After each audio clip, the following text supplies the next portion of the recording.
Fantastic. Outstanding. Nice. Yeah, exactly. I'm speechless now.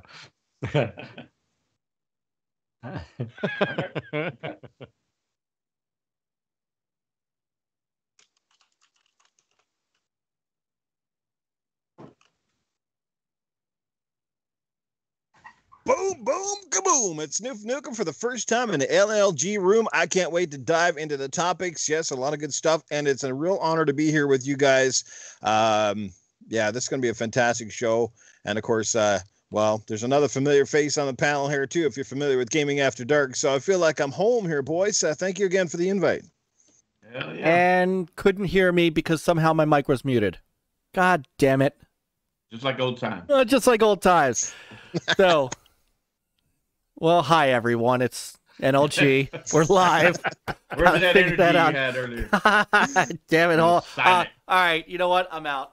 I'll see you guys tomorrow. That's it. He's gone. Peter, Thank take God he's got over. pants on. Yeah, right. We didn't get to see little Mike. God. That would have been real funny on that rollout. Well, you know, I put them on just for you guys tonight because that's, you know, it's a special occasion.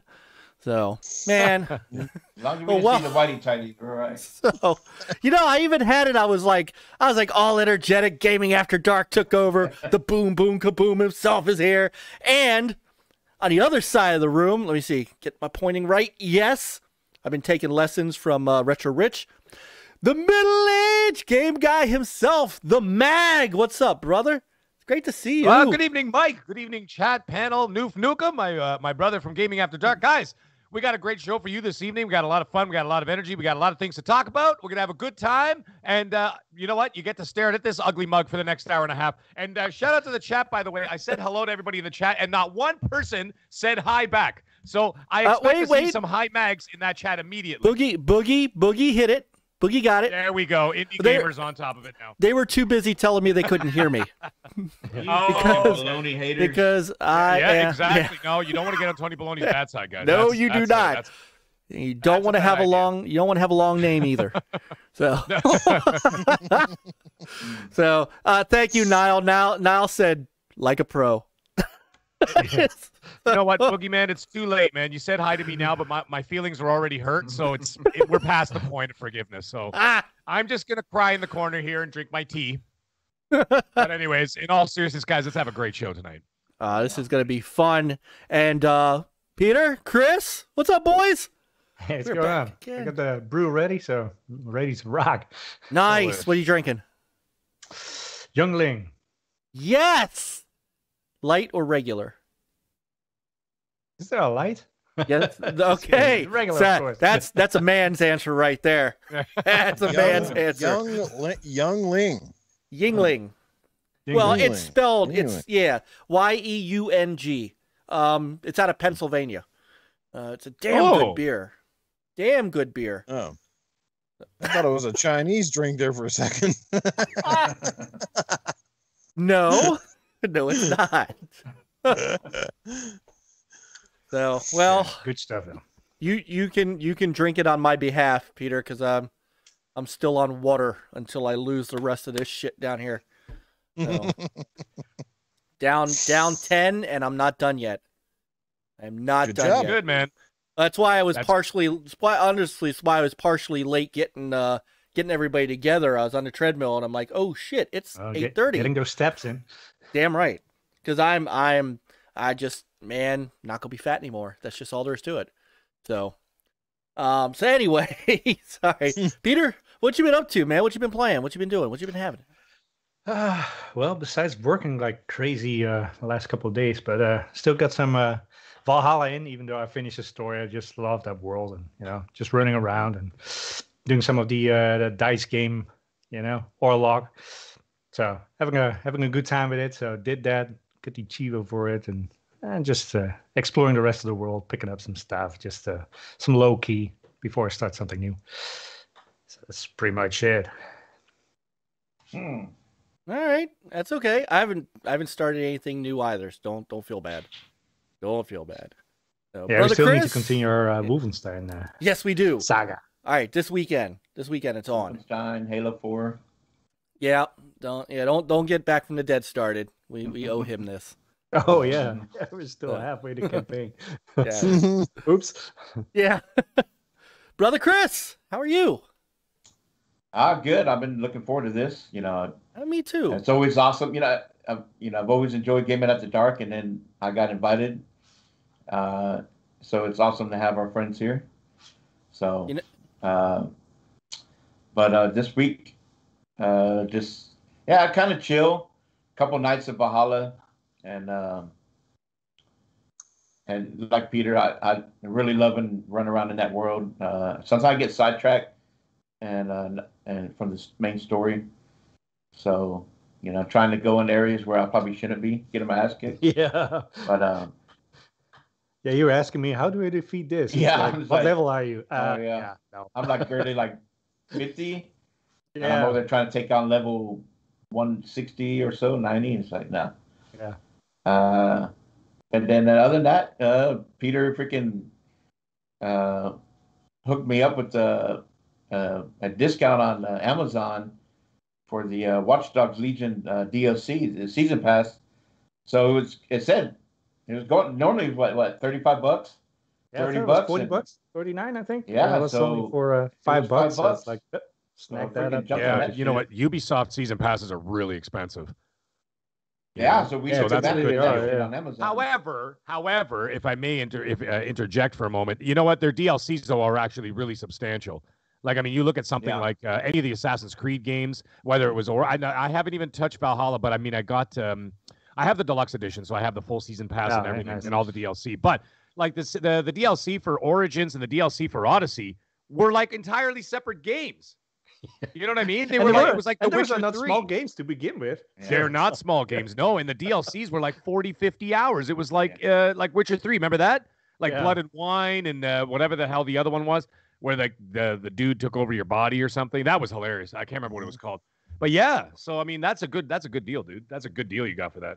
Yeah, $5. Can't patch it up. And plus, and then after all that, when I had to make room, I was like, shit, I'm going to have to buy, I didn't think so, but I'm going to have to buy the damn SSD expansion.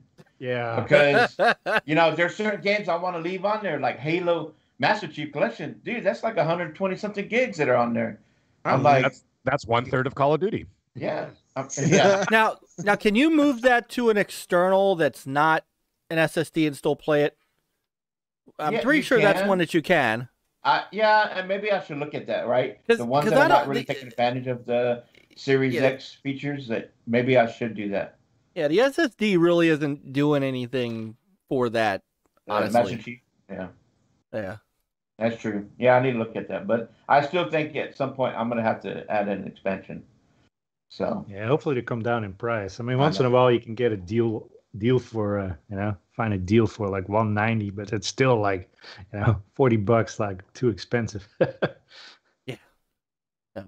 All right, very cool. Real quick, and then I want to get to Boom and Mag. I just want to say hi to the chat. I've been so like frantic trying to make sure everything's together. A couple people have said hi to me, and I don't want them to feel like I'm ignoring them. And of course, we had people in the chat like way before we got started. Back from the dead, brother Jeff Rules in the house. Daddy J, Daddy Graphic God's in the house. Brother Boogeyman, who's been real supportive. Man, he has been awesome. Been coming around and seeing a lot of podcasts. I see him in a lot of chats. He's really coming in and making a lot of friends, and we appreciate him. Brother Prophet, who I am going to see this Sunday, going on the Prophet Cast. I'm looking forward to that. Sunday at I think we was it 5:30, 5:30 Eastern time. So more on that when we get closer to it. Killer Scorpion's in the house. He says, be gentle with me too. I'm new. Welcome, Killer Scorpion. It's great to have you in our chat, and hope you'll find the folks here are great. We've got an unbelievable chat room. We always do. Brother Mav is in the house. He is getting ready for the Fun Pop podcast, which is coming on at 10:30. And as we always do, we're going to check in with him a little later, see how the guys are doing. And go give them support because they're fellow Gamers United Guild and Mav and Psychonauts and that crew and 3-bit, they're just damn good people. So we support damn good people. This is why Newf and MAGG are on the show, because they're damn good people. So who else we got here? We got Brother Nick, Geeks with Cash is in the house. We got Annihilator. Haven't seen Now in a while. Reprobate. 2 weeks in a row for Reprobate, man. It's great to have you back in our chat room, brother. It really, really, really is. And you know I mean that. Indie Gamer, of course, who I did actually get a chance to say hi to. and then we'll keep it going as people pop into the chat. But Newf, how's your week been? And again, I'm sorry I missed Gaming After Dark. I'm catching a replay. It's been a rough week for me, but your show is, well, effing unbelievable. It's awesome. We love it. You've had me on, you've had Chris on. It's time to get Peter on. Peter needs to go. And how's your week been? How was the second episode of your Good Morning Xbox? And what have you been playing? All right. Well, my week's been going pretty well. My cat gave birth to some kittens on Sunday night, so that was quite an interesting ordeal. I've never had to kind of go through that sort of before. But was it expected or like unexpected? It was expected. Yeah, she was expected and all that stuff. So nice. It's just one of those little things, right? Just it's kind of amazing when you see it in person and all that stuff. And Mazel tov. Yeah, and outside of that, just business as usual. I've basically been playing Resident Evil 8 and It Takes Two. So two phenomenal games. Shout out to AssassinLupa. We've been playing that one and absolutely enjoying the heck out of it. What a great game. More people should be playing it, and I don't see enough people giving that one love. But it is absolutely dynamite. And Resident Evil 8, unbelievable game as well. Can't wait to get Mass Effect tomorrow to jump back into that amazing trilogy. As you can see, representing the N7, baby, right here. And and what was the other part of your question? I think I answered it all. Probably that's about it. But yeah, man, it's good to be here. Boom, kaboom, baby. Yeah, that's how we go. It is great to have you, dude. Oh, and the podcast going very well. Yeah. Thank you. Appreciate that. Yes, you can't catch all the podcasts, there's so many of them, but hey, that's the beauty of YouTube. You can catch up on the replay. And Good Morning Xbox, as a matter of fact, like I said, it was an inaugural episode. It went extremely well. A lot of love and support. Fantastic chat. And like I said, it carves its own. It's definitely quite a bit different from Gaming After Dark, obviously, in the way we approach topics and the kind of crew that I have. And that's not obviously a ding against my own podcast. I set them up very differently for different reasons. But no, we had a great start so far. So shout out to my crew over there and can't wait to jump back in on that one on Sunday. Nice. Yeah, and that's I'm still working on it all. It's Cerebral Paul, of course. It's Eternal Shaddai, or one of our other gaming brothers. Oh, nice. Cool Cat, who I don't know very well. And then I'm missing somebody I know. Axel. 13. Oh, right, Axel 1, 2, 3, 4. So and Scrubners. And who else? Yeah, Scrubners. Scrub Nurse. I don't know Scrub Nurse very well. I'm looking forward to getting to know the two folks that I don't know very well. I'm glad you ran into Axel 1, 2, 3, 4. Turns out he's a great guy. He is. I met him doing one of those same question and answer things that you did, and I'm just really knowledgeable and really great. He's coming on end of the month, so we're looking forward to talking with him some more too. Well, before I brought MAGG into the fold over on Gaming After Dark, obviously, what's her name left there, Primal Eve, she left, right? So I was kind of looking for someone to fill the gap, and I kind of sort of did, like I brought in a bunch of guests with to kind of see how they fit, and Axel and Eternal Shaddai at one point were guests on the show, and I like both of them well enough, but at the end of the day, it wasn't quite what I was looking for. It didn't have that dynamic, and then filling Primal Eve's holes were obviously a hard thing to do. So I'm trying to keep a straight face, Newf. You're killing me right now. So now we've got MAGG, self-explanatory, and there you have it. just so everybody knows, we knew this was coming when we invited him on the show, so we knew this was going to happen. So, well, it's awesome to have you, Newf, and don't think I don't see your N7 shirt. don't think I don't know. Don't think I don't know. So hopefully we'll get a good report from you on Tuesday about Mass Effect, or even Sunday if you get to it over the weekend. So. It should be just 7 nerds, right? N7. Right. There's a new podcast for us, guys. 7 nerds. There you go. No, I'm definitely in on that. No doubt. So MAGG. So I didn't realize this, and I kind of met you actually through Gaming After Dark. And I don't know. I mean, a few people know. Caitlin says NLG After Dark up here tonight, and Indie Gamer said MAGG and Titan were awesome choices, Newf. So, nice. Thank you, Indie. How did you find your way to podcasting and stuff? How did you get started? Well, I got to tell you, first of all, I have no problem speaking and doing what I've been doing for years, and then on top of it, I've done a ton of public speaking. I've never been afraid to do it. I could do it in front of thousands. I've done that over and over and over, no problem.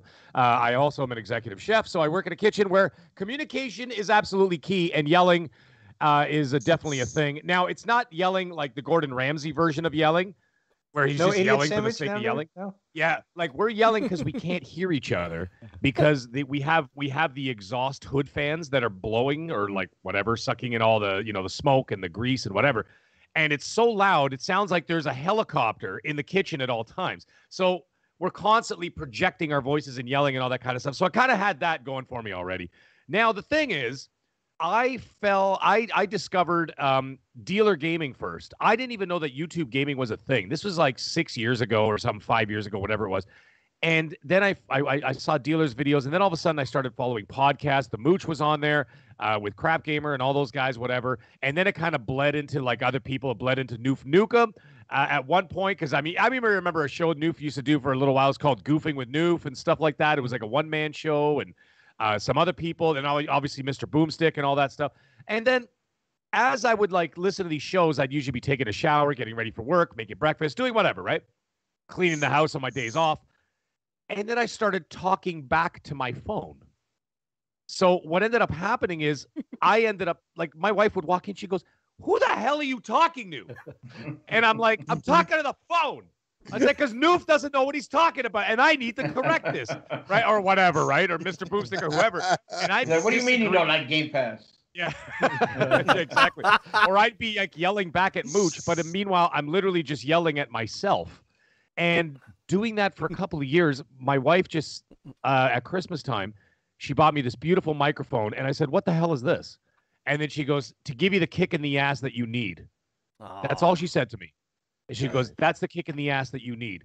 It took me 7 months to get the courage to actually do something about it. Now, here's what happened.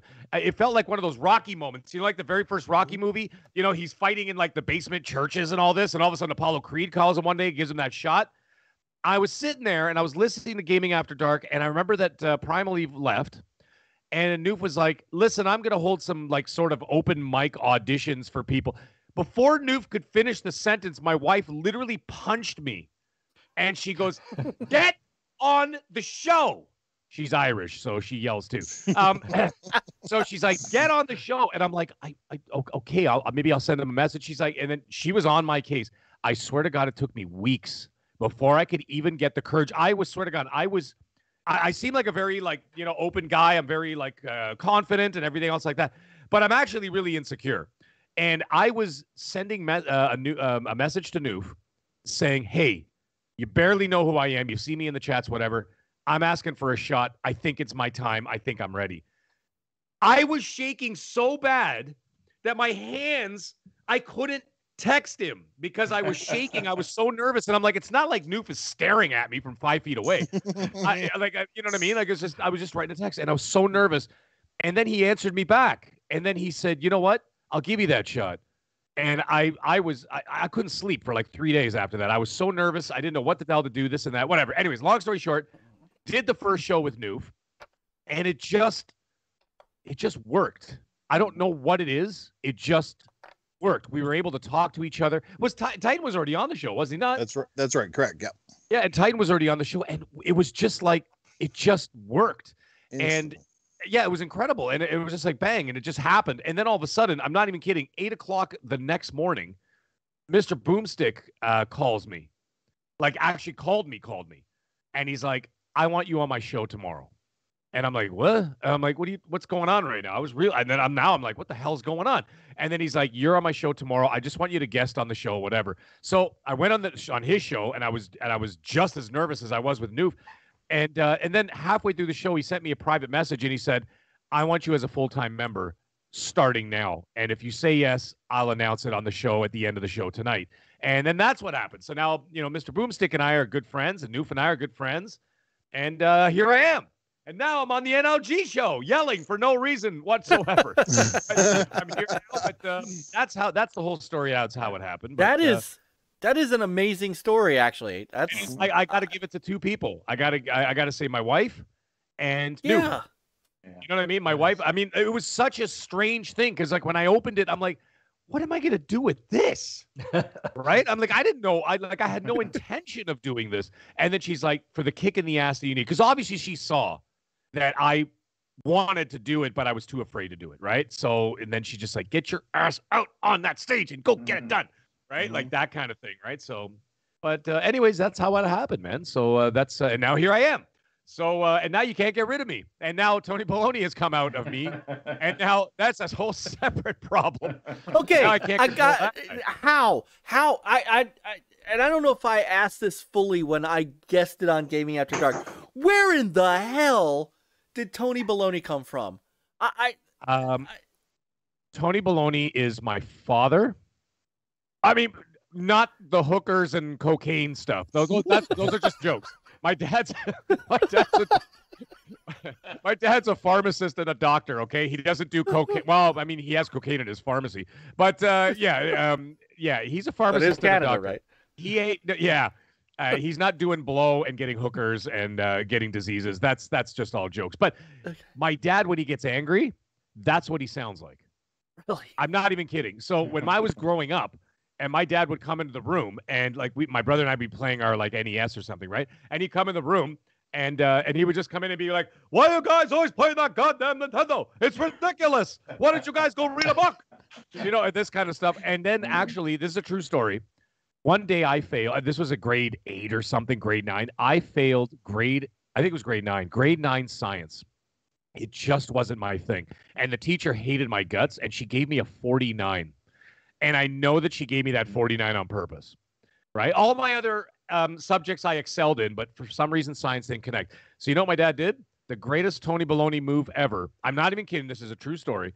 He took the NES into the garage, made my brother and I go out and watch, and he smashed it with a sledgehammer. And all the games individually. It was hilarious. Lined up each game. I remember he had like Kid Nicky, Super Mario Brothers 3. Mike Tyson's Punch-Out, and he smashed each one. And as he was doing it, it was like the last scene from like Casino. You know where Joe Pesci gets beaten to death with the baseball bats? He's beating this console. He's going, "That's what you get for playing ridiculous video games all day. You fail science class." And that's where Tony Baloney came from. It came from like that psyche, like that damaged psyche of my angry father when he was younger. And he's not like that anymore. I mean, he was always a very pleasant person. And he always still is. He always used to help us with our work and all that kind of stuff. But when he got angry, Tony Baloney used to come out. Now, the other interesting thing is my dad had a video camera in the 70s, and he used to film like funny things around the house. Like he'd chase my mom and like pinch her ass and stuff like that. And he'd be like with this huge like 70s camcorder on his shoulder, right? Like the old City TV ones. Remember those new? And he'd be doing that kind of stuff, and he called himself Tony Baloney. I'm not even kidding. One of these days I'm going. Excuse me. Sorry, I'm choking on a peanut. One of these days I'm actually going to pull up that clip of the video where he's got this like wired microphone. He's like, "Tony Baloney here, talking to Maria," and whatever. And he's like chasing my mom with the microphone, and she's like, "Tony, get out of here!" Right? She's like shooing him away because his actual real name is Tony, and so. I remembered that name, and I thought to honor my dad, I thought I would name the character Tony Baloney. And the funny thing is, when he first saw Tony Baloney, the first thing he says is he goes, "I don't sound like that." And I'm like, yeah, you do. I'm like, you sound like that right now, Dad. And but anyways, and then he remembered the Tony Baloney thing. He's like, how the hell did you remember that? You were like 4. And I'm like, I don't know. I just remembered it. So that's how I got that character. And then, yeah. And then and then the rest of it, it just kind of comes to me as I, it's like I'm possessed. You know what I mean? Like all the stuff that comes out of my mouth. I don't know how it happens. It just happens. Anyways, long story longer. I've been playing Resident Evil this week. Resident Evil 8. I finished my first run.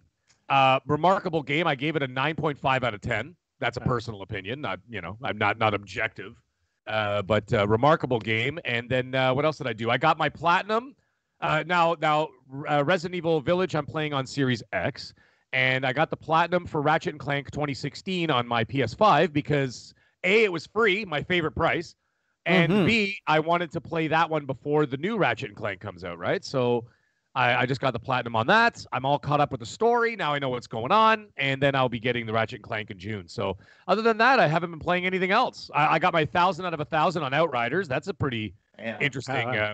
Yeah, that was a crazy achievement that I got there to get that. And then so I'm done with that. And then in the summer, I'm actually going to be platinuming because one of my followers requested, because they like seeing me do these completions. So he's requested that I get a platinum on Last of Us 2. So I will go back and play Last of Us 2 and get the platinum on that. And then I will finally start AC Valhalla in July. And one of the DLCs already dropped. I think it's called Wrath of the Druids. It dropped this week, and I believe the expansion is in Ireland, which is interesting. And I will get 1,000 out of 1,000 or whatever the hell it is. Now it's like 1,300, 1,400. I will get the full completion on AC Valhalla. That will be my next completion before the fall. And then when all the big games come out in the fall. So that's my story, folks. You have this all mapped out. Yes, I do. I usually have like a full year of gaming mapped out. I know it sounds crazy, but I'm very OCD, and because of the work I do, I have to stay extremely organized, and I have everything written down like by week, by day, by month, by hour. And even my gaming, I do the same thing. Wow. So I know exactly the order of games I'm playing. Like I said, right now it's Resident Evil Village. I'm going to get my 1,000 on that. I got the platinum on Ratchet & Clank. I'm going to get the next platinum on Ratchet & Clank, Last of Us 2. Then I'm going to go back to Xbox, AC Valhalla, get the full completion. And then I'm going to move on to Halo Infinite and then Battlefield 6. And then I don't know what's coming out for PS5, and I really don't know what's coming out for Xbox because we really don't know yet. We have to wait till E3, right? To see what they're going to launch this fall. So I'm a little up in the air with that. We just hope that you're a little more spontaneous with your sexual escapades with the wife, because that could get boring. You got to play it out too. All right, so July 31st, AC Valhalla. You take one V1 Agra and then, V1 Agra. All right, I gotta ask this. Do you do the Tony Baloney? Never. Okay. I know what you're going to ask me. Yes. And I've never done that. I'm sorry. I'm embarrassed just asking you that, but I had to. You don't have to be embarrassed. You can ask me anything. I talk about anything. Got to keep in mind, I've been working in professional kitchens for like 25 years. There is nothing I haven't heard or seen.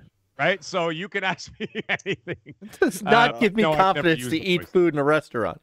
I'm pretty sure if I did the Arnold with the wife in the bed, she'd kick me out of there real quick. I think if I did the Tony Baloney, I'd probably give her a heart attack. Oh, it'd be so quiet, and all of a sudden, you'd be like, "Do you enjoy this?" Can you imagine with the screaming? She'd be like, "Why are you screaming? You're gonna wake up the kids." But if she ends up liking that and wants Tony Baloney all the time, then you should worry. Like, wait a minute, I should be really worried. Yeah, hey, it's like sleeping with 2 people, right? I can imagine my kids the next morning. Daddy, was there an angry man in your room last night? Why, yes, son, there was. And he has the hat on the whole time. Oh yeah, the hat. And the tie. It's got just the hat and just the tie. It's the hat and the tie. And now, all right, and the pipe. And now we have gone way over in left field. Oh wow! All right, so NLG after dark. What do you expect? Yeah, right. I swear we have topics. All right, so I don't even know what. Okay, all right, let's get. Let's move forward with a topic. That in all seriousness, man, that's a great kind of origin story, MAGG, and I didn't know a lot about like I said, I met you literally a couple of Tuesdays ago. So it was, Yes, you know, that's right. Yeah. and so it was it was an honor to be to take the wrath of Tony Baloney because of my the long name of our show.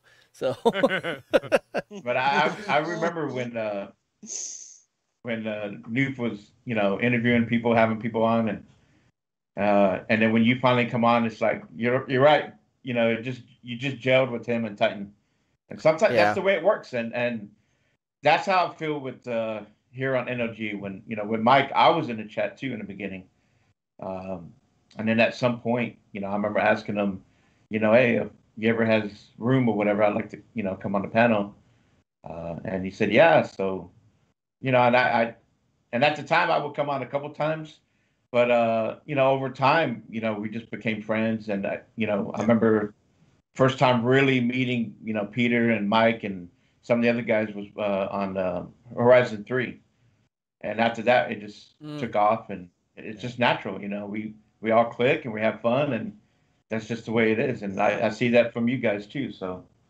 that's just it with the podcast. So like, that's the funny thing, because everybody's podcasts are so unique and different in so many different ways. Because you got your tech guys, and you got your, you know, your freaking walking encyclopedias that can go back and tell you everything. And then you got guys that just, you know, that wealth of experience, and maybe they don't know all the technicalities, but, you know, they can take you down memory lane. And there's so many variants in this podcast. And that's why I think so many podcasts are engaging, because I think we all bring a little bit different. Like I said, when I went for the cast of GAD, you guys know it's probably one of the rarest formatted shows, because it's so wacky and off the wall, and just it's not constantly games. And I just needed that fit. I could have had, like, you know, the pick of the litter for great guys. Heck, I could have included everybody on this panel on GAD. I mean, as that goes, but I needed that certain fit. I needed that somebody that just didn't come in with me, and especially with Titan, because he's loud and he's very opinionated, and I couldn't have that third person coming in and just kind of be like completely freaking opposite, because it just would have fell flat. It would have been, you know, like, it's like those podcasts when you ask somebody something and then there's this big lull and pause, and all of a sudden you get this like, yeah, it was a pretty good game. I thought it wasn't bad, but, you know, and then you're just like, oh, you're groaning already, like, you know. It's feeding off each other's energy, right? Like, and the thing is, it's funny. Like, even I remember doing the first show with these guys, and then after like 2 or 3 shows, we knew where the beats were. You know what I mean? Like when someone was speaking, and you knew their sentences were starting to tail off, and then we would pick up on that, almost like completing their each other's sentences, right? Without talking over each other, right? And then all of a sudden I'm like, that's what happens when, like, longtime friends get together and stuff like that. Like, you get them together and then they sit around, they're having a couple of beers or doing whatever, and then you're talking, but you don't really talk over each other or cut each other off, kind of thing. It's almost like you have that give and take, but it's very natural. And for some reason, I don't know how or why, like, the stars just lined up perfectly that we were able to feed off each other's energy, and we're able to complete each other's you complete me complete each other's sentences, you know what I mean? But we were doing that in a very fluid fashion, and that's where it all kind of, and you know how many times I get people asking me, you know, through DMs or messages or whatever, they're like, oh man, you guys have been doing this for a long time, right? I'm like, no. I'm like, it's just like, we haven't. It hasn't even been a year. Like, I mean, I believe my first show. Yeah, no, it was July. I didn't know that. It was the end of July or first week of August, I think, was the very first show. Correct. So we're barely at 10 months. Not even. We're like 9 months. See, that I wouldn't have that, and that's how good you guys mesh together, is that I wouldn't have known that. I mean, and you know, let's get Titan in here too, because he has a great mix. I mean, that back and forth between the two of you, MAGG and Titan. I mean, that is, you know, not everybody can do that, and not everybody can do it the way, you know, knowing that you guys are friends and knowing that you guys are, you know, just messing around, but I don't know many people that can do that and do it to that extent. Talk about me. Get ready for the show. You come on.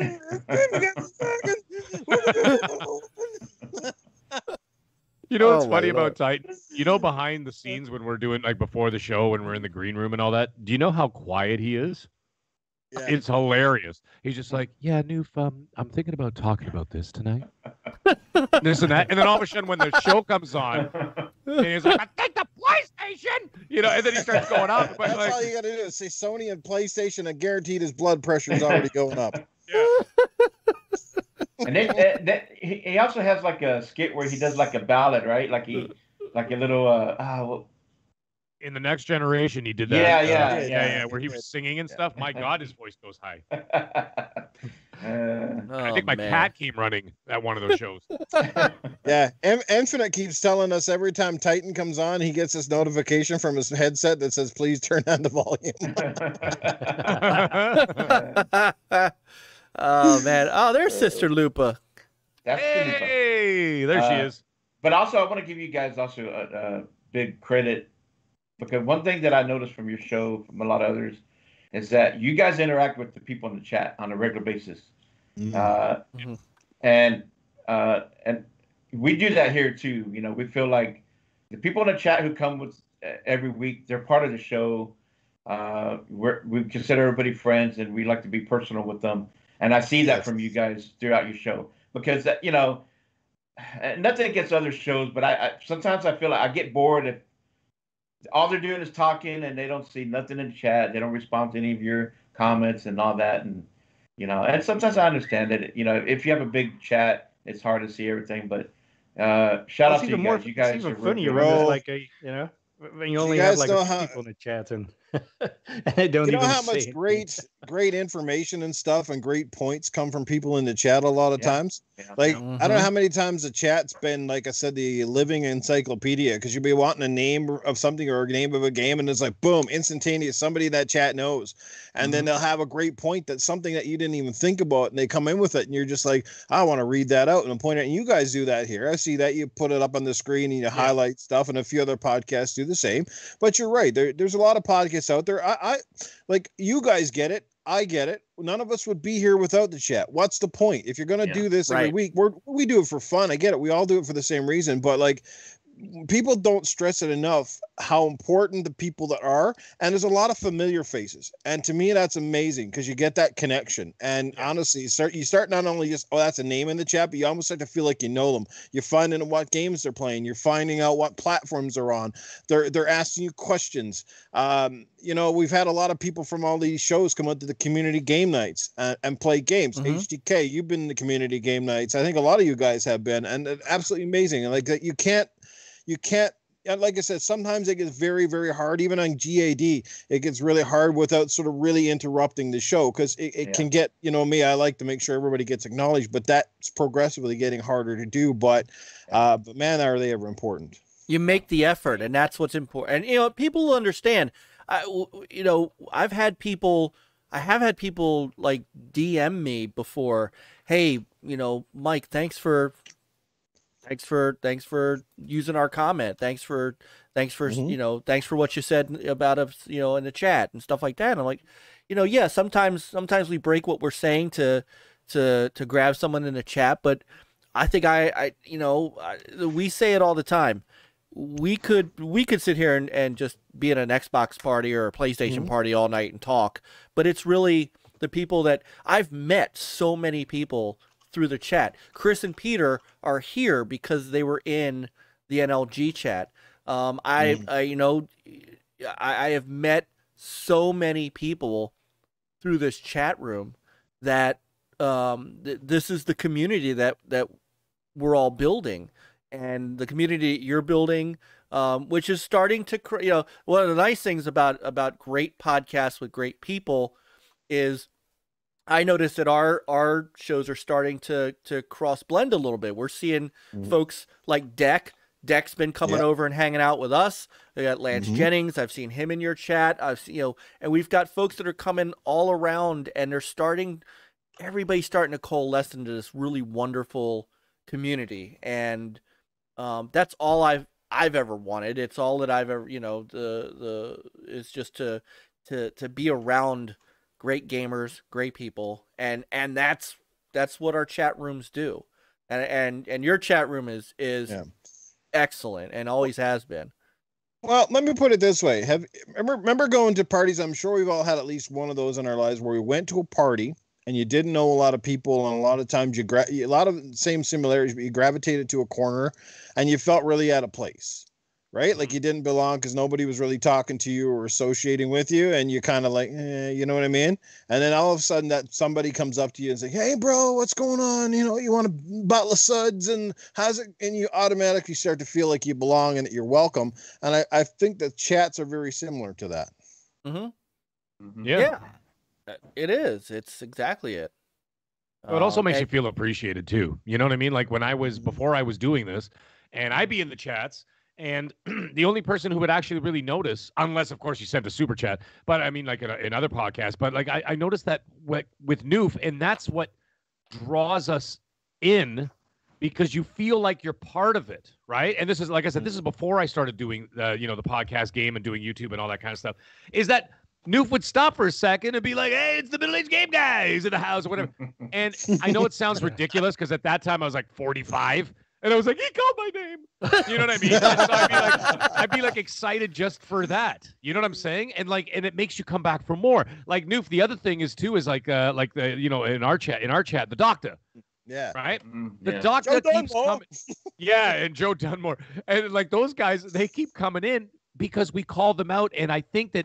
What that does, and we're not doing it artificially. You know what I'm saying? Like, we're not doing it just for the sake of doing it. Like, oh, we're just gonna do it. No, we actually genuinely mean it. Like, we see someone we know, or whatever, we're like, "Hey, how's it going there?" Whatever, and you feel the camaraderie, right? And then when you feel the camaraderie, you build a community. When you build a community that's solid with a solid foundation, the only way you can go is up, man. Because as long as that foundation is solid and you got a great community, and like I say it every week on Newf Show at the end of the show, and I mean every word that I say when I say it. And I'm like, everybody in that chat is like family, because we see them. First of all, I see them more than my family. Thanks, COVID. But besides that, you know what I mean? Like they basically are like our nighttime family, and I've never met these people, but I feel like I've known them. Like they're like longtime friends. Like I feel. It's strange, but you feel a connection to these people, right? Because we all have that one passion in common, and minus a couple of toxic people here and there. But like generally speaking, like we all have that common passion, and because of that, we feel that camaraderie and that connection with each other, right? So it's always good to acknowledge that connection, right? So that's another thing. So that we're like, hey, we're not just saying it just so you're like, hey, give us $5. Keep coming back to the show. That's not what it's about. We're just saying hi because we like you, or you say some cool things or whatever, right? So, yeah, it's pretty cool. Yeah, but I always say quality chat over quantity, Chat. Yes. I mean, I'm going to have 1 million people in here, but, if they don't really give anything, then, Well, think about this, Peter. Think about this. If you had 1 million friends, how close would you be with all 1 million of them? Exactly. Yeah. You know what I mean?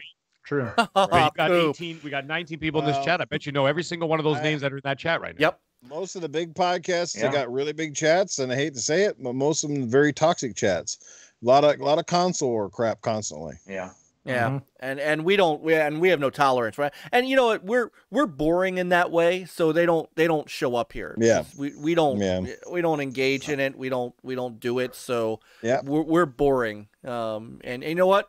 I'll take boring and have Mav and SuPRCooPR and Indie Gamer and Qeorge and our friends and Prophet and these guys. I'll have them in there any day of the week, because you know what? As we continue to talk through, this chat is scrolling. And you know what? It's just as busy as a big chat, but everybody who's in there are people. You're right. We absolutely know. And like YOBY, we take just, maybe 5-10 minutes at the end of the show. He asks us this real deep, thought-provoking question, and we've enjoyed it so much. It's his thing with us. And Fastback knows that SuPRCooPR's been around for us for years. I mean, how long's Coop been part of our chat? Like 5 years, forever. Just about. Yeah, I mean, as long as Peter's been around, as long as. And remember this as well: just because the numbers, never let the numbers dictate the quality of your content. And I'll tell you why. Because if you look at the music industry, the pop stars like Justin Bieber, et cetera, they sell way more albums and stuff than any of the legitimate artists out there today. Does that mean he's better? Not a chance in hell. It just means he's popular. And you can get popular for a whole bunch of different reasons. Heck, most of the most popular Twitch YouTubers are basically popular because they got their boobs hanging out half the time. So does that make their content great? No. There's about 1 million Twitch streamers out there that are fantastic that get no notice because, again, they don't follow that trend. Yeah. You know, Newf, you're right. Because listen, I've said this to Mike before in the chat many times. Actually, the last couple of weeks too. Thursday night is my tradition, is like it's become a tradition now. And my Thursday night is I pop this podcast on and I'll play like a game that I'm trying to 100%. Like Peter was saying at the beginning of the show, like kind of wandering around like an Assassin's Creed or an open world or something like that. Like doing little side missions and fetch quests where I don't need to listen to it. And I'll put this podcast on in the background. And I'd rather listen to this podcast, and I have more fun listening to this podcast than some other podcasts that get like 100,000 views. Right? Or 200,000 views. And I'm like, I'm not interested in what they got to say. And they're not, it's just, they're not doing it for the same reasons. You know what I mean? So I can't, like, that's what I was saying about the connection thing. I don't connect with some of them. Right? But with with this podcast in particular, I love this show. And I listen to it every Thursday. I love it. And it's now it's my Thursday night thing. And then after that, we got Fun Speculation, right? Doesn't he do the show right after? And so I go back to back on that night. You know, I love Thursday nights now. And that means a lot, Mag. I appreciate that. Yeah, man. No, I love this show. And it's like, it almost feels like you guys are sitting in my living room having the conversation. And I just happen to be sitting there too, you know? And I just love it. And I said that to Mike 3 weeks ago. I'm like, I could listen to you guys talk about gardening. Like, I swear to God, I could just sit like, I don't know what it is. There's a charm to the show. And I'm like, I could listen to them talk about like gardening and be like, yeah, pulling weeds is a lot of work and, you know, this and that. You know what I mean? Like, I could really listen to it. I mean, I was fascinated when Mike was talking about his exercise regime. And the first time he was talking about chasing his son, and he's like, and I was out of breath. And I'm yelling at the phone. And I'm like, lay off the salt, Mike. You know, and he can't hear me. Like, you know what I mean? I just felt like he was in my living room just talking. Hey, you know what? You threw that, and I'll tell you this. You threw that into the chat, right? You did said, I really? I can't. You did. You said, take it from me, lay off the sodium. I have tried my ass off, and I've thought about that every time I look at something. I'm like, I hear you. I hear you as Tony Baloney.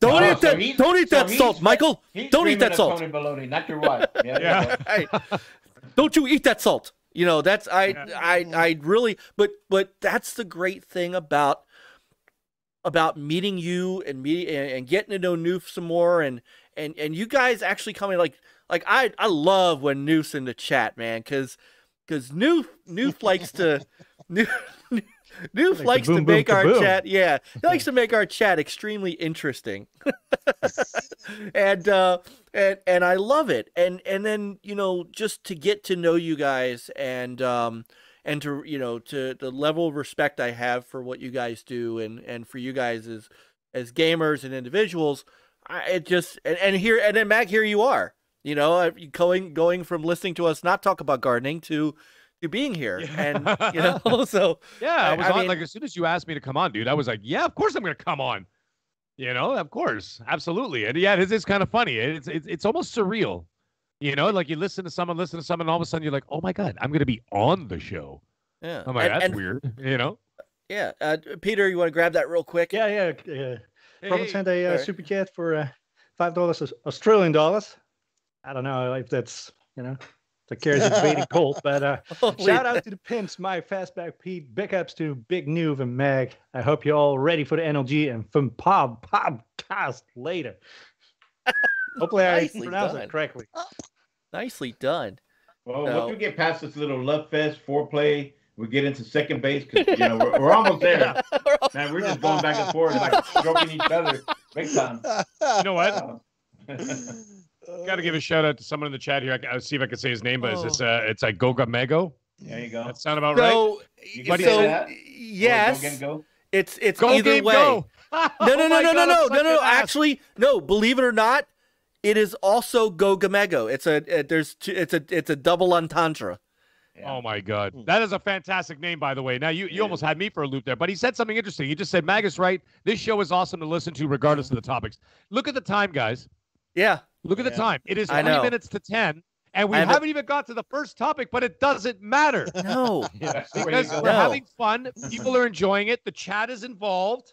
Yes. And everybody's having a good time. We're just talking. And so Jeff here from Go Game Go has this is sort of an inside joke because they have a great channel. And I mean great channel. Like last night, seriously, sitcom showdown. They did a bracket. We were doing brackets and voting on our favorite sitcoms. It was awesome.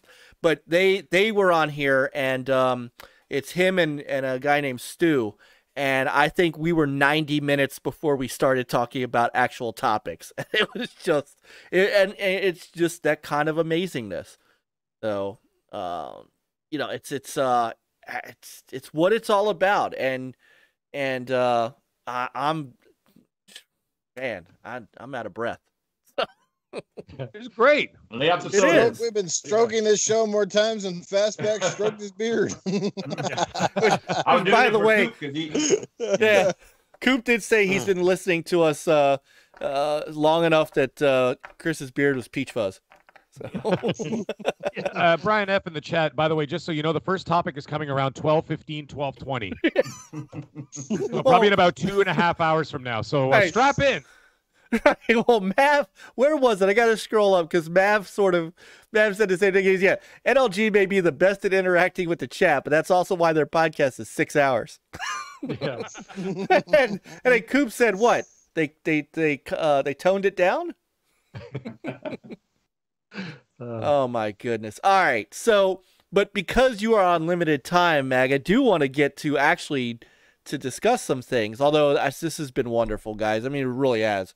And this really beats sitting around doing nothing on a Thursday night any day of the week. So part of this is too, you know, no matter what happens during the week, no matter what bullshit goes on with our lives, our jobs, our you know the things around us, Peter, Kirsten, and I always know we got Thursday nights at 9, and that's our time.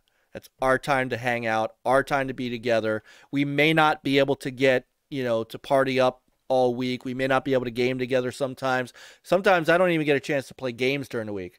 But I know this is my time with my brothers. And so, you know, that's what it's all about.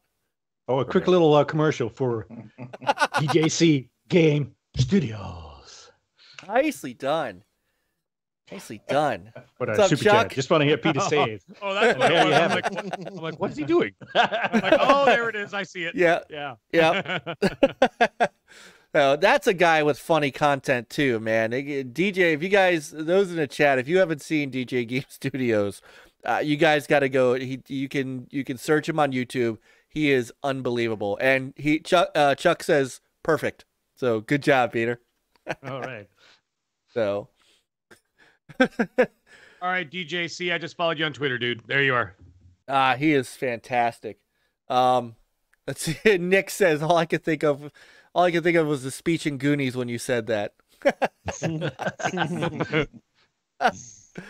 Oh man, YOBY's bringing the heat. He's got the Friends of NLG icons going. So nice. Yes, indeed. Oh, come on. You don't have to have that. So, all right. I'm going to actually light this topic up and we'll actually talk about it. So, You sure?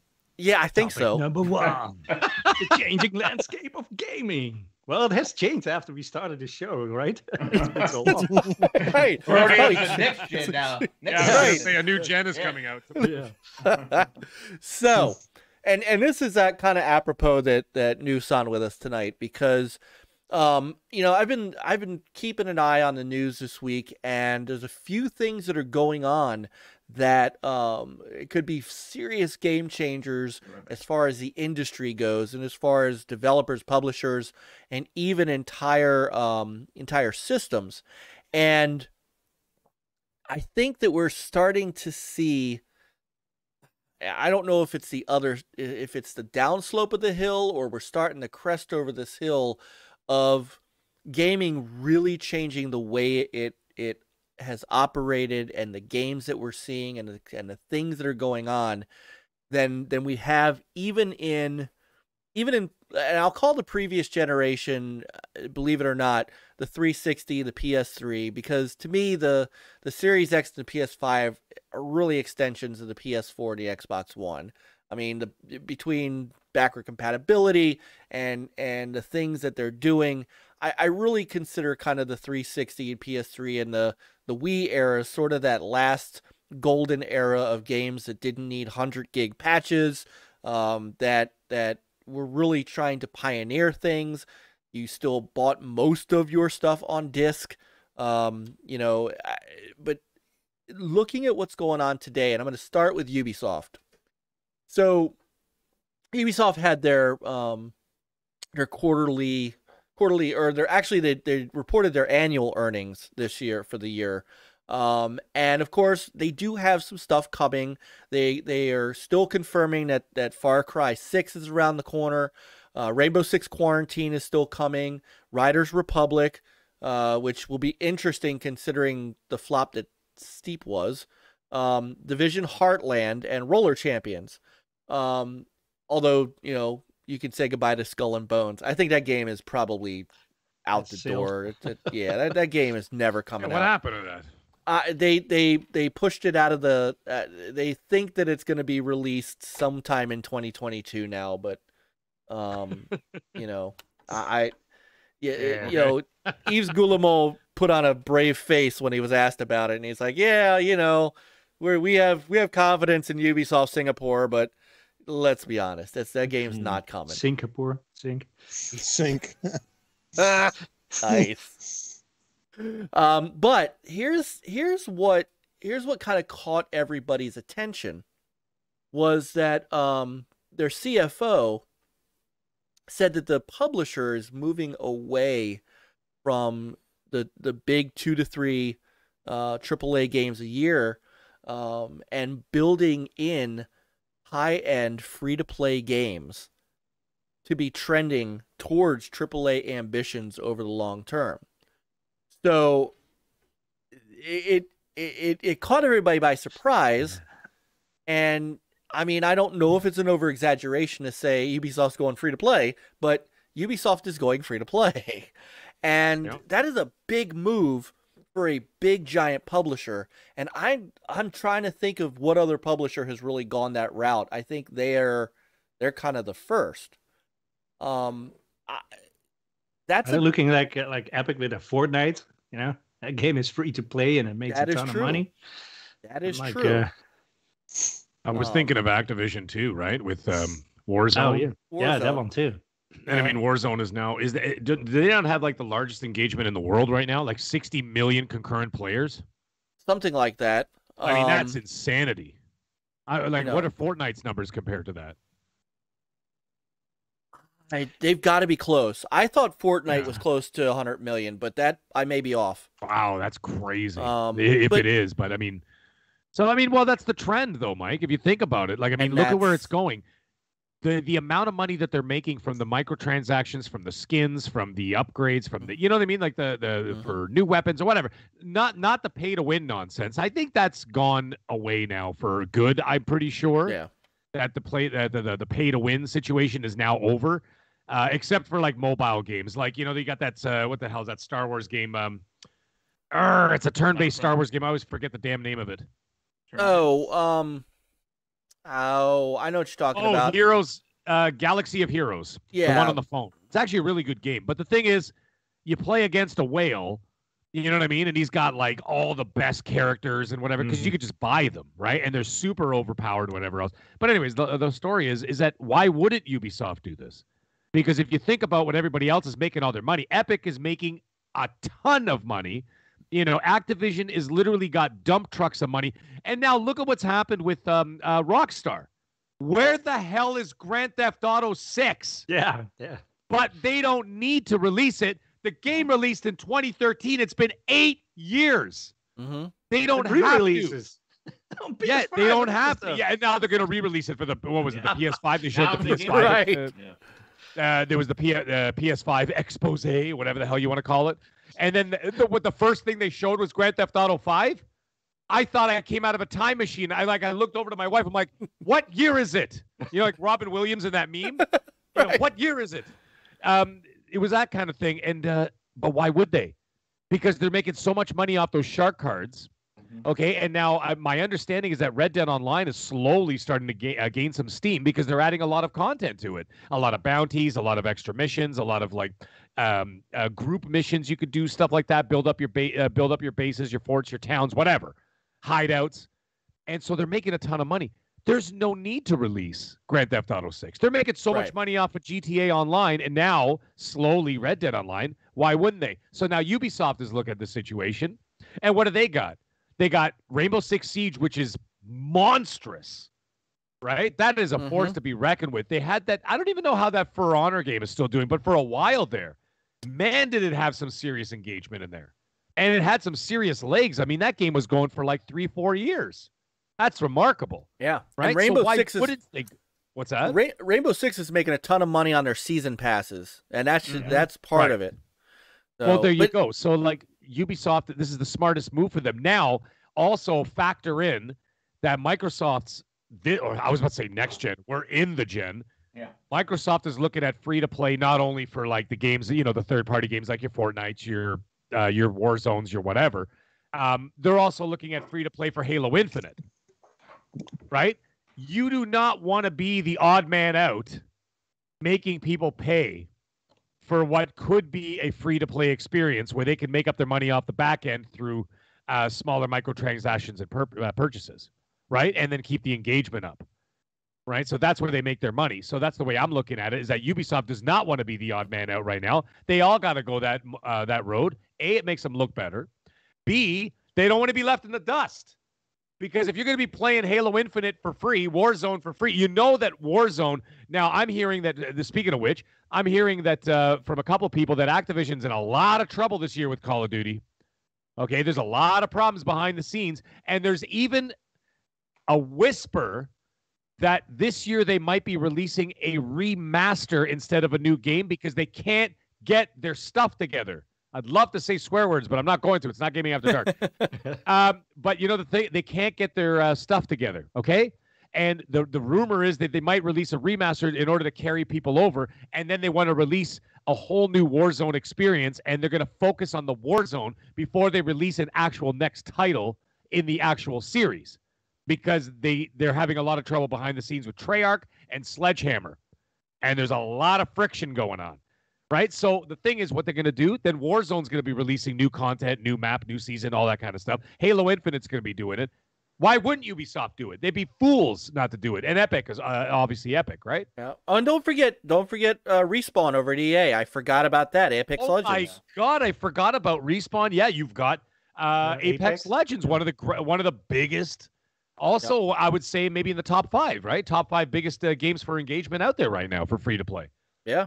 Well, like Ubisoft would be sitting there staring at each other going, guys, what the hell are we doing? Yeah. We got to do this. You know what I mean? You got to get on board. So they should just make Skull and Bones free to play and be done with it. You know, it's starting to remind me of that other one that they announced like 5 years ago. The one with the talking animals. The hell was that one called? Oh, yeah. You know, the one with the pig with like the pig with the shotgun? And like, Beyond Good and Evil. That's it. I'm so bad with names. I'm amazing at like describing them. You know, I always get pissed off with my kids because they play that stupid game with the floppy people. You know the one? And then I'm like, what's that stupid game with the floppy people? And then someone in the chat right away, they're like, oh yeah, a human fall flat or whatever. And then the delivery game. The bestest delivery person on the planet game, whatever the hell that is. Yeah. By the way, I see them carrying a box, and I'm like, what human walks like that? You know, with those floppy arms and stuff like this, like the wacky inflatable arm guys you see at the used car dealership. Right. Yeah. Anyways, the point is, sorry, I went off. No, it's okay. And I just really quickly want to say hi to Too Much Food. It's been a hot minute since he's hung out in the chat, and it's always good to see Chris. Always good to see him. And brother Cerebral Paul's in the chat. So I want to say good evening to brother Paul. So a great guest himself on NLG, I might add. So you got some great names of guys in your chat, man. You got Bacon Ice Cream and that's brother Rich. Go Game Go. Like these are great names, man. I want these names. How about Initial Dunk? I know. Who is that? He called you out. He called you out specifically, Chris. Yeah, it's one of my buddies at work, but I don't know which one. It's a great name. I think Bacon Ice Cream Productions is hilarious. So if you are, and I'll tell you, if you are any bit a retro fan at all, dude, Bacon Ice Cream, Geeks with Cash, he might be in here a little later, Retro Bro. I know he's taking a little break from YouTube. If he pops in, OEB Pete, there is some serious retro chops in our chat room too, man. And that's and a bunch of us in Television Amico fans as well. So which is something else, by the way. Yeah. Yes, I was just gonna say they released an updated version of Alley Cat. Do you remember that game? What? Like the old for C64 and Atari computer or whatever. And I used to play. You played the shit out of the game. Yeah, remember? I even remember the music. I can play that on the piano still. Yeah, that's great. By the way, it's now 4-player co-op. Oh, it's free to play on PC. Wait, so when you're done the show tonight or tomorrow morning, hold on, check it out. Alley Cat it's a reboot of Alley Cat. You can play with 4 players at once. Absolutely hilarious. So sorry, I just want to get that in there for all the retro fans in the nice. Crowd. And by the way, if you go to Abandonware, you could get the original. I already got it. Yeah, that'd be too. Look, we got a smartass in the chat. Check your super chats there, Peter. Infinite, thank you for the super chat. They have the one and only ENFIN3T in here too, Mag. Yeah, sorry, Tony Baloney went after because of the way he spells his name. Know. He says hi to me all the time, right? In the chat, he's like, "Hey, Mag, how's it going?" And I'm sitting there for like 8 minutes, fumbling, going capital E, lowercase n, F, lowercase I, capital N3, and I'm like, "That's it." And I just like throw the phone, and I'm like, "Tony Baloney's going after this guy tonight." So, anyway, I'm not So transparency, my phone auto completes his name. I'm good. I have that for some people, but I don't have infinite written enough times on my phone for my phone to learn it. I keep screwing it up. Oh my god. All right, so Newf, I'm very, very, very, very interested in how you feel about some of all this is going on, because as it is, I mean, I've gotten to know you well enough to know you are kind of the traditional, traditional gamer. Have it physical, not a fan of subscriptions and Game Pass and stuff like that. And I'm assuming free to play is probably out too, right? Yeah, I don't know. Well, before I even chime in, I don't know if you want to catch up with Peter and Chris, get their takes on whatever. I know they've been pretty quiet here, and I don't want to come in and barge in. So, if you want to get the guys to come in, I can answer after if you like. Okay, all right, Peter. Yeah, well, yeah. I don't know. I mean, as long as the experience is going to be the same. I mean, can you imagine like Assassin's Creed? Oh, it's now free to play, and it's like kind of a dull experience, and you will have to you want to have those shiny weapons. Now you have to pony up to get some skins for your weapons in order to make it look decent or exciting. I don't know. I mean, free is always cheap, but sometimes you get what you pay for. Yeah. And I love my Assassin's Creed, I like my how many 140 plus, maybe it's probably more than that, 180 hours that I spent in Valhalla. I just enjoy that. And if if free to play still gives me that, then hey, I save my $60 or 70, whatever the next one is going to cost. But I'm afraid it's going to be a lesser experience, and I'm not too happy about that. Makes sense, and I can understand that. How about you, Chris? Where are you sitting down on this? On the free to play, as far as the changing of landscape? Is that well, the overall, I mean, I know you, so you, Peter, and I are Game Pass Ultimate guys. I mean, we things are looking different than they did 10 years ago. Let's call it that, because, that's the, it's just things are moving in a more digital, more mobile, more, different direction. And I think it's sweeping all of us up. And the question is, where are you on that? And are you riding that wave, I guess? I love it because, I like the convenience, that we can have a mix of the new games that are coming out, but also, Xbox has been very great with bringing back-to-back games and even giving them a boost, right? So it's helping us have a collection of a mix of games from retro to new, all in one place, and a little bump in FPS and so on, and all at our fingertips. If I grew up with this as a kid, I would have been begging for Game Pass, because it's all right there, and I think it's a great value, especially if you have a big family and you have a lot of kids. Paying $60 or $70 for games.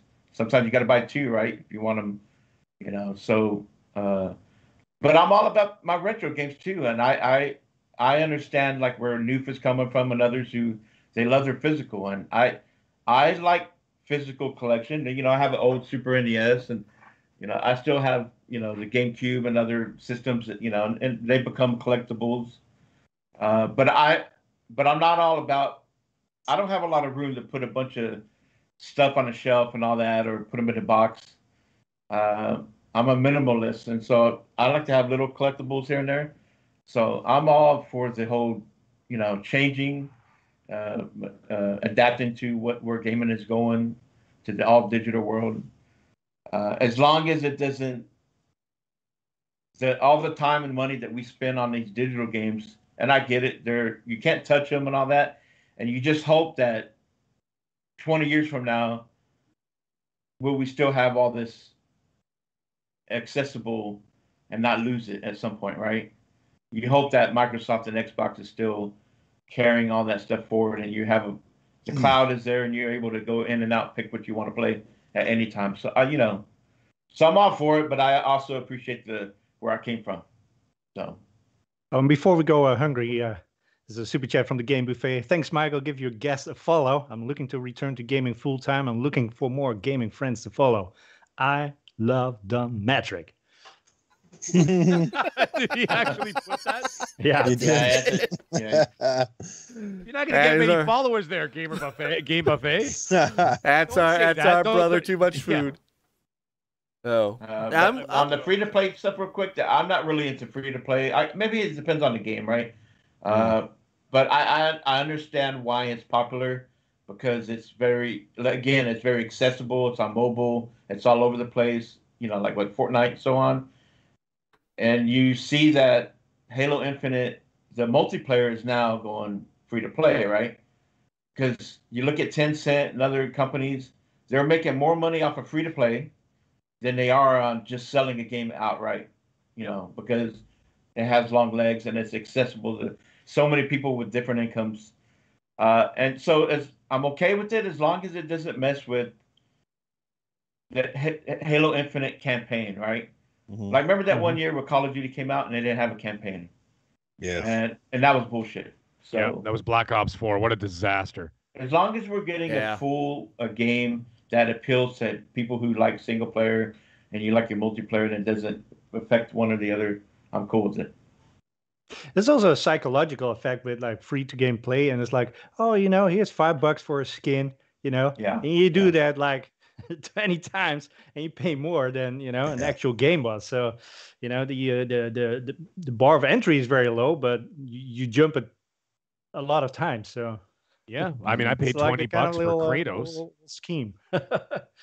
I've paid $20 for Kratos for in Fortnite because my son plays Fortnite. It's the only game we could play together because he's only 8. Yeah. And I don't let him play Call of Duty and any of that kind of stuff. Not yet, obviously. But anyways, yeah, I paid 20 because I was tired of looking at the default skin. I'm not buying a season pass, so I'm like, let me get someone cool. So I bought Kratos. It was $20. You know what I'm saying? And that was one skin. You know what I'm saying? Yeah. Came with nothing. Well, it came with that stupid head. What's his name in the Mimir or whatever. The head on his back. That was it. That was $20. Like when you kill somebody, he calls him boy, right? He doesn't. You know what I mean? And like my son's got like 25 skins, 30 skins. Wow. How many $70 games did he just buy? If you add up all those skins, right? And there's the point. Right. There's the point. It is amazing. $250, $300 just on Fortnite, and it's free. Yeah. Right. Right. And that's why Epic can buy other companies. Yeah, exactly.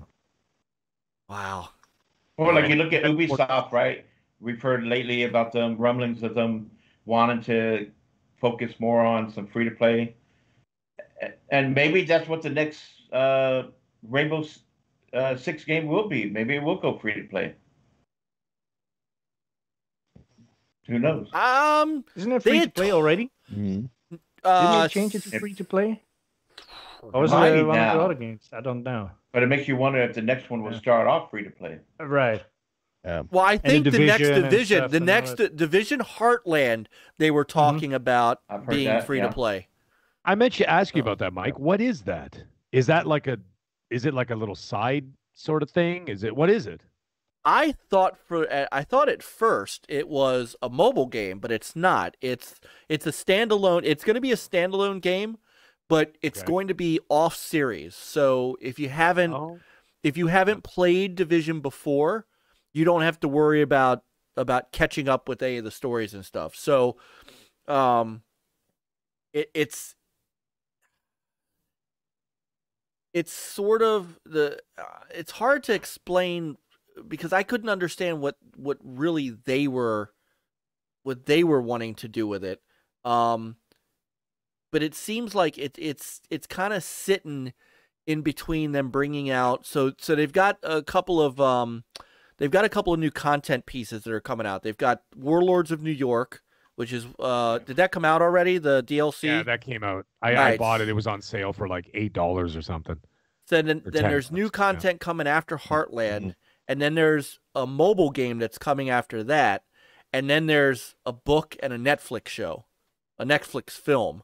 So they're trying to really expand that universe, but it's not going to be, apparently it's not going to be in the actual New York, Washington D.C. kind of thing. I think they're going to try to do this more in kind of the middle America kind of areas. Well, as soon as you said Heartland, that was my first thought. Yeah, right? Like your typical Midwest sort of Kansas. That's what Idaho kind of Kentucky kind of vibe, maybe. Yeah. Country. Yeah. And it should be weird. What are you going to take cover behind? A corn husk? Yeah. Maybe you start throwing those. Far Cry 5 did, right? yeah, that's fair point. Fair point. I mean, according to what a couple of people have said, it's more along the lines of a survival mode kind of game. So think almost I guess Fortnite and or PUBG, but just in the Division world. Okay. But it's also free to play. Yeah. So this gets to the heart of it. I mean, is this something that you guys here would play? And Newf, now by all means jump in here. Sure. Well, I got a lot to say, and I try to keep it quick because, look, everybody else has talked. It's your turn, brother. Most of us,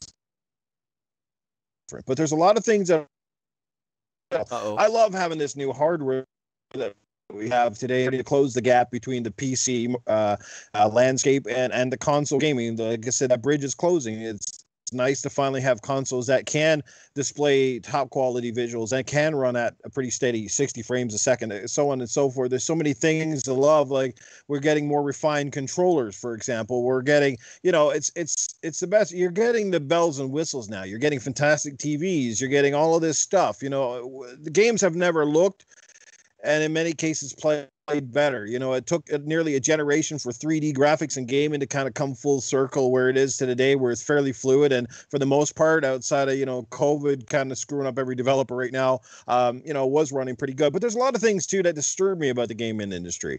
I mean, one good thing, in a sense, is the game prices have kind of plateaued. I mean, a lot of people still complain that games are expensive, but honest to God, we had this conversation the other night. I think our good buddy Graphic God and people brought it up on Retro Renegades about, like, we were paying way more, if you think about it, for Super Nintendo, Genesis, and N64 cartridges back in the day. Like a lot of us. So where the bitching and whining comes with game prices today, it's like they're actually not, if you think about it, not that bad. Like they've gone up a little bit, but compared to everything else in this world, like games have gone up like 5%, where like your fast food has gone up like 40 or 50%. You know what I mean? I think Ubisoft got him. I mean, when I moved to Alberta, no, your connection's kind of breaking up a little bit. Yeah, I'm having some issues with my internet here. That kind of stopped me. If it is it still going? A little bit. Hello? Okay. No, now that you're talking, now that you stop talking, it's actually working. Oh, there you go. You guys hear me okay? You hear you now? Now you're sounding fine. I'm starting to get that little streaming circle. What do you call it? The buffering circle on my video screens here, and that's not a good sign. Yeah, you need to feed your hamster. Yeah, but sorry. There it goes again. You guys can't hear me? YouTube is bleeping you Mike's out. right. It's Ubisoft trying to cut him off. Yeah. You'd think my it would still be going good with the whatchamacallit, the Skype. Right? I think you're still you're good now, I think. Yeah. Okay. I just want to ramble on here, and then you go, hell, look, 4 minutes of that are not even don't exist. We didn't hear a thing. So, but here's a couple of things. Okay, one thing that is starting to disturb me and making me mad is these game companies have got to get rid of this online-only crap where every game needs to be connected and logged in. Because, look, we're still in a world where the internet, as my computer just proved, it's not fully stable, where things cut out, things cut in. And like we saw this with games like Outriders and different things where these servers and the internet is not stable enough for you to play it. So what happens then? You can't play it. If it goes down, that game is useless to all of us. You can't get in, or it crashes and this, that, something else. So I don't know why, and why is it because of the computational power? They just want to make sure that it's like less pirating. I don't get the reason why everything has to be always online. Anthem did it. There's so many games that they got it on the box even.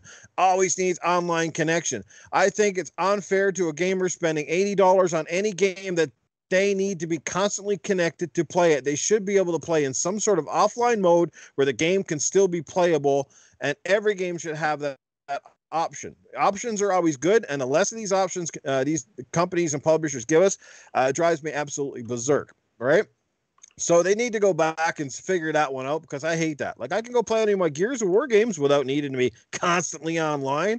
So I don't know. It's because of the kind of worlds that they're building, obviously computational power, cloud services. I don't know.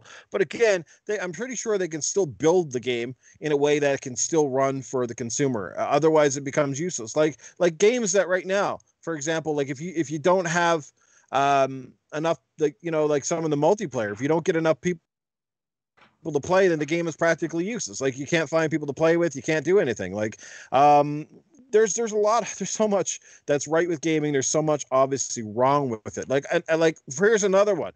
The early adopter syndrome. We're always taking it up the trench, and I'm really getting tired of it. These companies rely on the hardcore fans to go out and buy this crap day one, and there's so many issues. And it's blind and stupid. We do it knowing that we're probably going to take a little bit more of the faults, but there's no compensation for us as fans. Okay, first of all, like look 3 or 4 years after the fact when consoles are revamped and revised and they're in stores. One, they're way cheaper, and two, they're giving you like a boatload of games or a boatload of free. Where's our freebie? Where's our thank you for buying our console at full price? Thank you for putting up with all of our junk. Thank you for putting up with all of our flaws and our this, that, something. No, nothing. Games like Mortal Kombat. How many versions have they had now? Mortal Kombat 11, After Dark, Ultimate Edition. I already paid $79.99 for this game, Canadian, and I still got to go splurge on full price DLC. It's horse crap. But you know what? The guy who buys it now walks into the store, gets it for $40 with everything.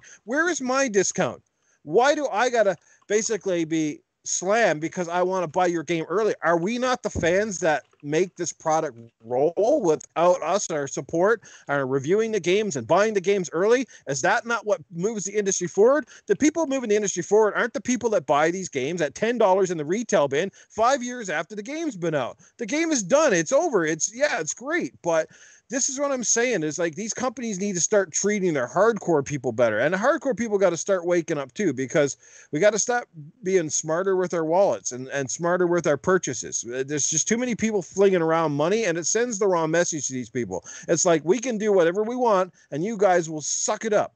Right. And then we start getting more copycat crap. This is the thing with the free to play model that drives me absolutely bonkers, because the hardcore people sort of are wising up to that. And some of them like have already given up on a lot of that stuff. But then you got so many casual markets that are bringing all these dollars. And I get it. That's where the money's at, because they're playing on their phone or they're playing wherever. But at the same time, every time you get look at the battle royale trend. As soon as that got popular and Fortnite started. Uh-oh. It was a paid game. You paid for the Hello? Oh, hey. Okay, I think we got you. Hello? I think we got you. Back. Hello? Okay. There we go. So like the Fortnite thing, right? Remember Fortnite was an actual paid game? And then they came up with the Battle Royale and it was free to play. Mm-hmm. And then all of a sudden, it became popular. And now everybody under the sun's trying to do a battle royale mode, and everybody wants a battle royale in this game and that game and something else. And we got a crowd that wants it in Halo and a crowd that doesn't want it in Halo. It's just, there's so many slopes to this gaming stuff. And I'm not trying to sound bitter and for me, at the end of the day, I speak with my wallet. I can sit here and bitch and whine and complain about it all up. But you know what? I've never touched Fortnite once. I have no intention of touching Fortnite ever. I just don't like the game. It doesn't appeal to me. I don't like the fact that you're shooting people and people are building invisible houses in front of you and blah. Yeah. Like, what is that? Come on. Are we playing Minecraft or are we playing a shooter here? Because I can't figure what you're doing. Like, what is going on here? Like, as soon as I watch videos of that, I'm like, but you know what? You look at Twitch and every top freaking game on Twitch, 90% of them are the free to play junk, and it just sends the wrong message. But developers will try to get away. They'll try to wean away from actually a freaking game and why spend $200 million trying to make a game that might sell 10 million copies when, hey, we can assign a studio to make this crap, put it out there for everybody. We got making money hand over fist, on this stuff. And then of course, another company does it and another company does it. And it just continues on and on and on and on. Apex is making a boatload of money for EA and for Respawn. And in a way, Apex is going to be responsible for reviving Titanfall 2. Titanfall 2 shouldn't have had to rely on Apex to sell, period. Titanfall 2 is an epic game that should have stood on its own 2 feet, but it didn't because EA was stupid and smushed it between Call of Duty and Battlefield and didn't promote it properly. But you know what? Now that Apex is huge, there's people that go, what's this Titanfall game? They're copying Apex. I'm like, no, dude, Apex copied Titanfall. Like, guys, this is what I'm saying. These are the kind of people that run our industry now, or as the people that don't know that Master Chief is not from friggin' Fortnite. Okay. And we have we got to try to change it, but most people don't care. Like I said, so like, there's just, I don't know. I could sit here and ramble for about 4 hours on things that drive me bonkers. because I miss the simplicity. And that's why I hang on to gaming. That's why I hang on to my physical disc. And another thing, how come the discs don't read anymore? Why are they just licenses? If we got Blu-ray discs that hold 60 gigs of data or whatever, how come we can't use the actual disc drives? Is it because the councils can't do it? There's too much information? Like, what's the reason? Because I don't quite understand. So is it because they can't do it, or they just choose not to do it? Because if I'm going to buy a disc, you'd think I could save a ton load of space on my hard drives if it just read from the damn disc. You know what I'm saying? Like it used to back in the day where you hear the actual spinning. Yeah. Now you put the disc in, it goes zit, zit, zit, zit, and then it stops, and it's like, oh, so it's just basically telling my console that I have a license to play this game. Like, come on. Like, I don't know. Like, I don't understand the tech side of that part enough, but if it's possible, they should give us the option. Like, remember in the 360 era, you did have the option at one point. It was either play the game from the disc or install it. And of course, there were some benefits of installing it, like textures and stuff could load in quicker and all of that stuff. But, and that's probably part of the reason it is today, of course, because games are so much more technically advanced. And I'm sure that's probably part of it, is that perhaps the disk drives can't read enough information at a speed to make them worthwhile. Maybe there's some kind of rendering issue. I don't know. But like, I collect discs as well. It's the principle of it, because I'm trying to hang on to something that's still a big part of our gaming history. You know, trying to hang on to options. People say options are good. Well, keep giving it to us. You know, because already I walk into my Walmart right now, I see 4 cabinet shelves dedicated to PS4. What's what? Xbox One is shrinking. Xbox One is shrinking. Xbox is shrinking. And I know why that is. Because retailers don't want to stock 1/3 of the games in their shelves because people are buying it on Game Pass. And that's cool and all. But what happens to me when the rest of the Game Pass world forced me out of the option that I like? Yeah, there's always going to be games. I get it. They're not just going to go, oh, well, we don't sell games anymore. But eventually they're going to be freaking hard to get for me, where I'm going to be like, well, I guess I might as well get Game Pass, or I guess I might as well buy my crap from Amazon because I can't walk into my retailer and buy it because they won't stock it. But, oh, look, over there, the PS4 copy, like 50 of them and 2 copies for Xbox. You see what I'm saying? There's lots of things that drive me absolutely bonkers. And I'm not dissing Game Pass. Game Pass is absolutely not amazing. It's actually one of the most refreshing and coolest things that's happened to the industry. And I love the fact that people are buying it, and people will consider buying an Xbox just for that. And that is really cool. There's no better value in gaming right now. But that's what scares me as well. It's value now. But when, it's not a matter of if, it's when will Xbox, once they start monopolizing this and they start getting numbers that are too hard to ignore. Right now, 22 million people buying Game Pass. That's like, oh, that's a great start. Well, when it's 55 million or 100 million and Game Pass is like entrenched in television, when is it going to be the point where that just skyrockets and goes through the roof? Yes, I'm pretty sure Microsoft will continue to get stuff there, and all I keep seeing is, oh, Netflix has 50,000 of their own pre-made TV shows. 90 of them I don't have enough time to watch. The rest of them are just crap anyway. So like I said, it's that whole, yes, and some of the people in the community say, you know, the Game Pass fodder. I don't want Game Pass to just become a shovelware program for every indie game and every piece of junk that some developer just goes, it's not good enough to be an $80 title. Let's put it in here and let some chumps play it. Like I want to make sure that Game Pass is top value. I'm getting great games and all that, because it might only be 10 games I'm going to play on it, but I want them to be damn good games to play on it. You know what I mean? So I get that. I could ramble all day on stuff. You know what I mean? Like, I'm not here to say I have my reasonings, and whether you call me like eccentric or whatever, I have my reasonings. You know, I'm old school to the core, and I'm going to remain that way. I'm going to keep buying disk drive consoles until they no longer exist, and that's coming. That is coming. I think our buying trends today. Our buying trends today are going to really dictate the next consoles where they go, because if the Xbox Series S really sells really well and becomes a big hit for Microsoft, and I think it will, and Sony obviously has their, like, so they're already dabbling with it because they already have 2 diskless version consoles. It's going to be interesting to see where we go, at least after the next gen. And maybe we get one more with the disk drive, maybe we don't. You know, but that's the other side. You know, I like 4K. I've got a 4K TV, but I can tell you right now, that crap that you stream from 4K is not anywhere close to the quality that I get when I'm actually playing off of a disc or watching a movie off my Blu-ray disc. You know, I get these movies That's and all fair. of a sudden they That's crackle very and fair. they stutter and they crackle and they got like the bit rates fall down. It's all over the place. Like I said, until internet is like 99.9% stable and they can guarantee you that the quality that you're getting is going to be as good as a disc-based option, that's the time I might actually give some weight to it. But until then, and it's not here, yeah, Paul said the disc read speeds aren't fast enough. So he probably has a point there, and I guess there's something to it. But like that's what I'm saying, guys. It's like, don't move too fast on stuff either. Be a little bit reserved and just be a little cautious, because companies, you know, we praise them too much, but they're out for money.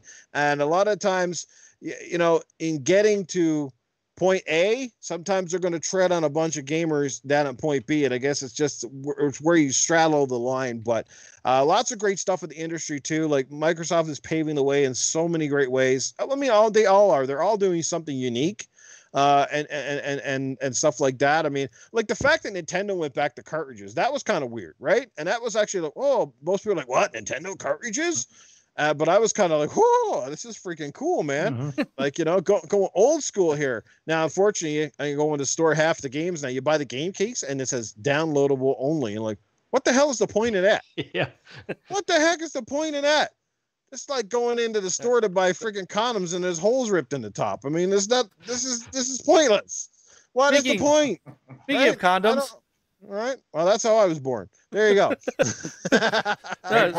of condoms, we have a special guest that has just entered NLG. He snuck in the back door. By all means, anyway, I'll leave it at that, guys. Keep talking. Keep talking. You've only been talking for like 27 straight minutes about a bunch of nonsense. And let me tell you something else, Newf Nukem. Let me tell you something else. The next time,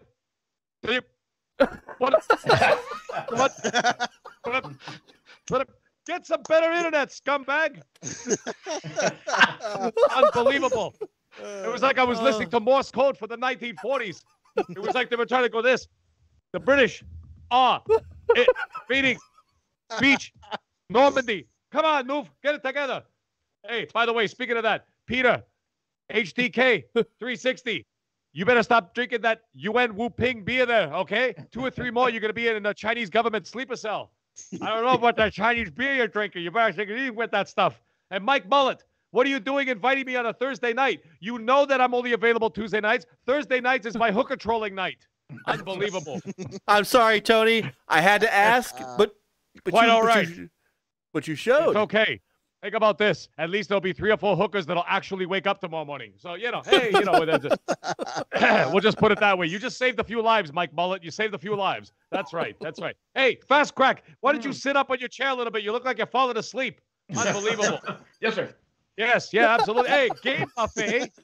Game Buffet in the chat. I saw what you put. Xbox is poison. You know what's poison? My urine. Ask the toxicologist the last time I did a urine sample. That's poison, not Xbox. Come on, get it together. And another thing. To be fair, he said Game Pass. Oh, Game Pass. Well, it's the same damn thing. Game Buffet, don't make me flop around on my own words. Unbelievable. Now, listen. Tony Maloney and the MAGG do have to leave very shortly. But there's one other thing I'd like to say just before I go. By the way, Mike Mullis, Peter, Heutink, and Fast Crack, you guys are wonderful. Newf Nukem, I'll see you next Tuesday, obviously. But in chat, you guys are wonderful as always. But I want to say one more thing. Titan Drago, you're not here. Perfect. It's the best podcast ever. You notice that Mike Mullis didn't invite you, but he invited me and Newf? You know what that means to me? It means to me that Mike Mullis has brought the common back. Everybody, have yourself a wonderful evening, and I'll catch you all very soon. Have a good night. Tony Maloney, MAGG, brother, you are amazing. That is so good. That is. I'm that sorry, is guys. so I didn't good. mean to hijack the situation. No. Goodbye. That was awesome. No, MAGG, thank you so much, brother. Thank you so much for coming out. Real quick, where can they grab you online? Yes. Well, guys, it was a great show. I do have to run. I got some family obligations to deal with now. But yes, you can follow me on Twitter at the MiddleAgeGameGuy. That's with a GY at the end, of course.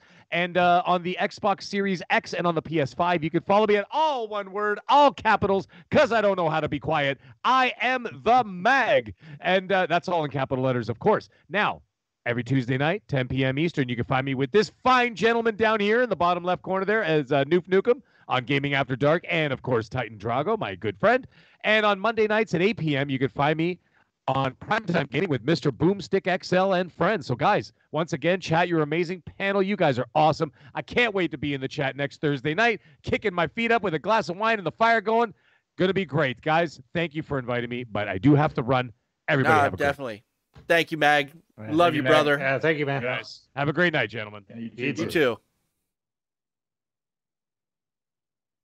All right, that All right, Nick, was. where were you? No. Yeah. Whew. So I might have to do a little magic and move everybody around just so it doesn't look like we're just all over on this side of the room. But no, seriously, man, it was a great find, Newf. He's a firecracker of an asset to have, and you guys just make that show so enjoyable. So. And improv is freaking hard, man. Yeah, wow. Yeah. I don't know how he does it. Yeah. I don't know how he does it. So, and I guess from now on, I will always be Mike Mullis. Yeah. That's it. So, no, that was the wigs awesome. and the... Yes, Great. yes. You know what? Next time I'm on Gaming After Dark, that's how I'm coming. Yes, big old mullet on there to be hilarious. Oh, great. No. So, Hey, sorry yeah. So go ahead. You were. if my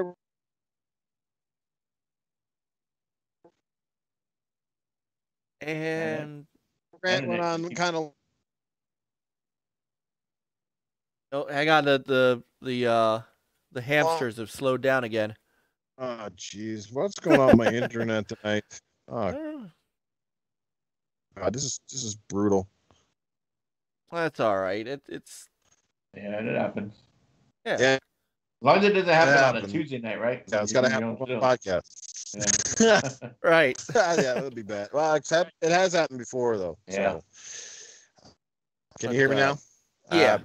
Yeah. Yeah, we got you. Like I said, I could go on with stuff. Like I said, and I got lots of positive stuff. Hear the negative, go, Newf Nukem is such a blah.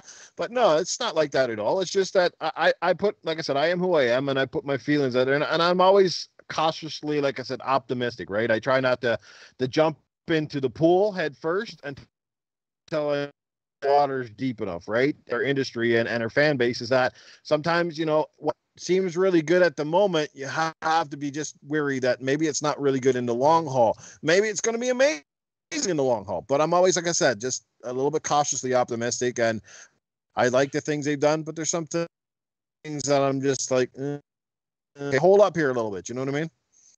Yeah. And it seems, look, I think the whole industry is really, I think this is gonna for you talked about the shrinking shelves. I think it's gonna get worse because I think once they taste the success, like, think about it. So we brought up Apex Legends. Success. Yeah, they are. So let's take. Let's look Peter. at vinyl. All music. People love stream music, and it's all digital and stuff. It's like Yeah. It's funny you bring that up, I Peter. still buy it on CD. Well, I really do. That's a very interesting point you bring up, Peter, because I think that some of this, so that vinyl is coming back, right? People are buying vinyl again. You can go to Walmart and find an entire thing. You can go to a music shop and you can buy vinyl. They sell. In fact, Walmart sells players. You can get a turntable, and I liken that to there's a reason that the retro scene has really become a big thing in the last, say, 5 or 6 years. I think that there's a section of gamers, and I'm not saying I'm one of them, but I just love retro gaming because I grew up on it. I think there's a section of gamers that wants to get back to those days that you're talking about, Newf, and in the days of Just being able to go grab a disc, put it in your machine, and play a game. And I think people are getting tired. Not everybody, because obviously the industry's making a boat shitload of money, but I think there is a growing number of people who are getting into collecting retro stuff and starting to play that stuff because they're getting tired of this. And it's not just this, it's the big patches, it's the day one patches, it's getting broken games at launch. You know, it's the changing landscape of gaming. That's why I called it that, because it really continues to evolve. And the question is it evolving in a way that we all want to go down, you know? And so I'm glad you brought I'm glad you brought Vinyl into it, Peter, because that does make a great point. You know, about where some people are going. Movies and TV, they're also pushing everybody into the streaming world also, because all these networks are having their own streaming sites, and they're locking certain shows only on their streaming site. So now you have to go, okay, well, it's not on Netflix, it's not on Prime, it's not on Hulu. Oh shit, now if I want to watch a show that's on CBS Access, it's only on, now it's Paramount. And it does get out of hand, and it gets a little too saturated where he's like, what, you know. But that's where they're all pushing us. And Game Pass, Xbox they are pushing us gamers, Xbox gamers, to Game Pass subscription. That's where it's going. And like you said, there is room there for the retro, and you know, those of us who want that and want the physical and want to play that offline, it's going to be there. But if you want your back compatible, but it's got to be in the cloud, right? You know, eventually you're not even going to be able to put in your old OG disc or 360 disc in anymore at some point, you know, because like Newf said, I mean, they're already selling discless consoles, so it's going that way, and it's going to be an app. But yeah, I mean, maybe we get like limited run games, you know, that's becoming the vinyl provider of like physical games. And I saw something new. They were working with Xbox on some stuff. So I wouldn't be surprised if all of a sudden, you know, or not all of a sudden, but eventually Xbox will not produce physical disc anymore, and they just, you know, it's all through limited run games. That would be a crazy. I couldn't. I mean, could that be? And by the way, I forgot to mention this because we really got into the free to play and this kind of stuff in a great conversation. I don't know if you guys had heard, but the other piece that I wanted to bring into this discussion was Steam. So there was a I don't know if he was doing some sort of Q&A session or something like that. Somebody asked Gabe Newell about the you know, where things were going with Steam, and could it possibly come to consoles, Steam, right? And his answer was, you'll know more at the end of the year. And people were like, what the hell does that mean? You know, Steam hitting consoles? I mean, what would that look like? And again, that opens up an entire new not only revenue stream for Steam and Valve, who will never put that back into a game, but you know, again, it pulls that digital ownership kind of even farther out from PC. And by the way, with Apex Legends, real quick, you know, to that point, the downside of that has been that's the only way we're going to get any kind of Titanfall 3. We're never going to get Titanfall 3 because Respawn is going to do what Ubisoft has done with Sam Fisher and just throw that stuff in other games. So. Whoa, the MAGG. $5. $5 Canadian. Great show, guys. So I had to run, but sending tons of love and support from your Canadian brothers. Thank you, man. Thanks, Mag, you were awesome, and you have an open invitation, so we'll make up the time. We'll have a 6-hour podcast soon with you. Yeah.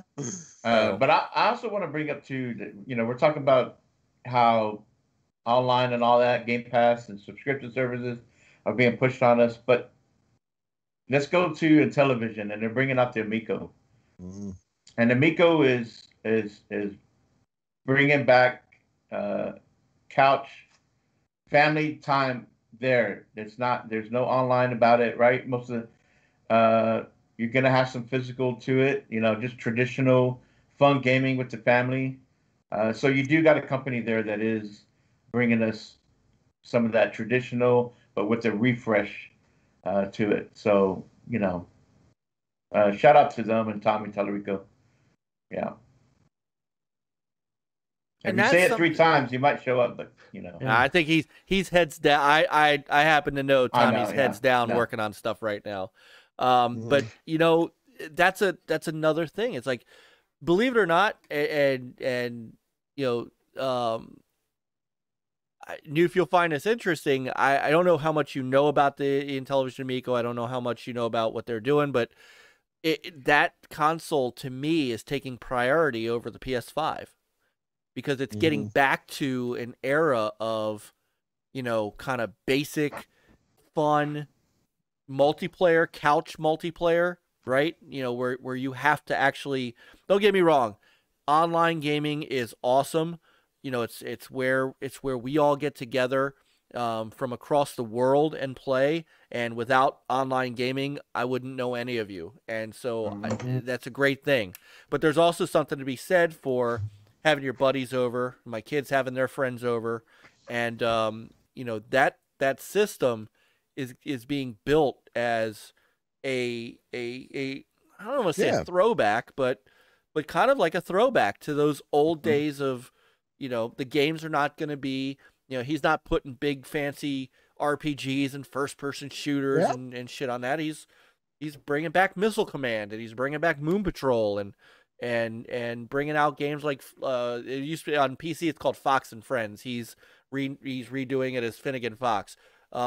He's doing these great, easy, basic, fun, reimagined games, and it's drawing people like Chris and Peter and I to it, because it reminds us of the old days of gaming.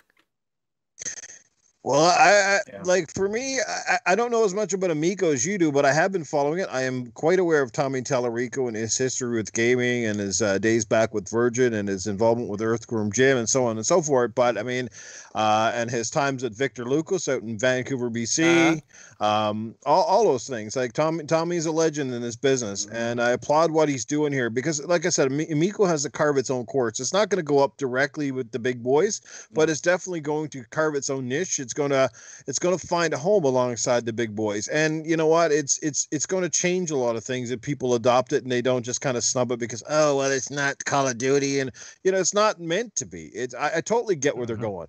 They're going to bring back the fun and simplicity of old school gaming, but with a more modern approach, a more modern touch. Because if there's one thing that some of the old games didn't have that today's games do, and a lot of even our latest indie games do, is it's just better controls. Better programming, right? Because they didn't have that back in the day, and back in the day they didn't have the internet, and they didn't have big teams, and they didn't have a lot of quality control. They had to make it themselves, and they had to hope to God that it actually worked when it shipped to the store, and that's all there was to it. They have that benefit of being online and attached, and of course, like I said, bringing that back to the home, sitting down with your kids, sitting down with your family, or even having a beer with your buds and pulling up something that you don't need to learn a complex. Yeah,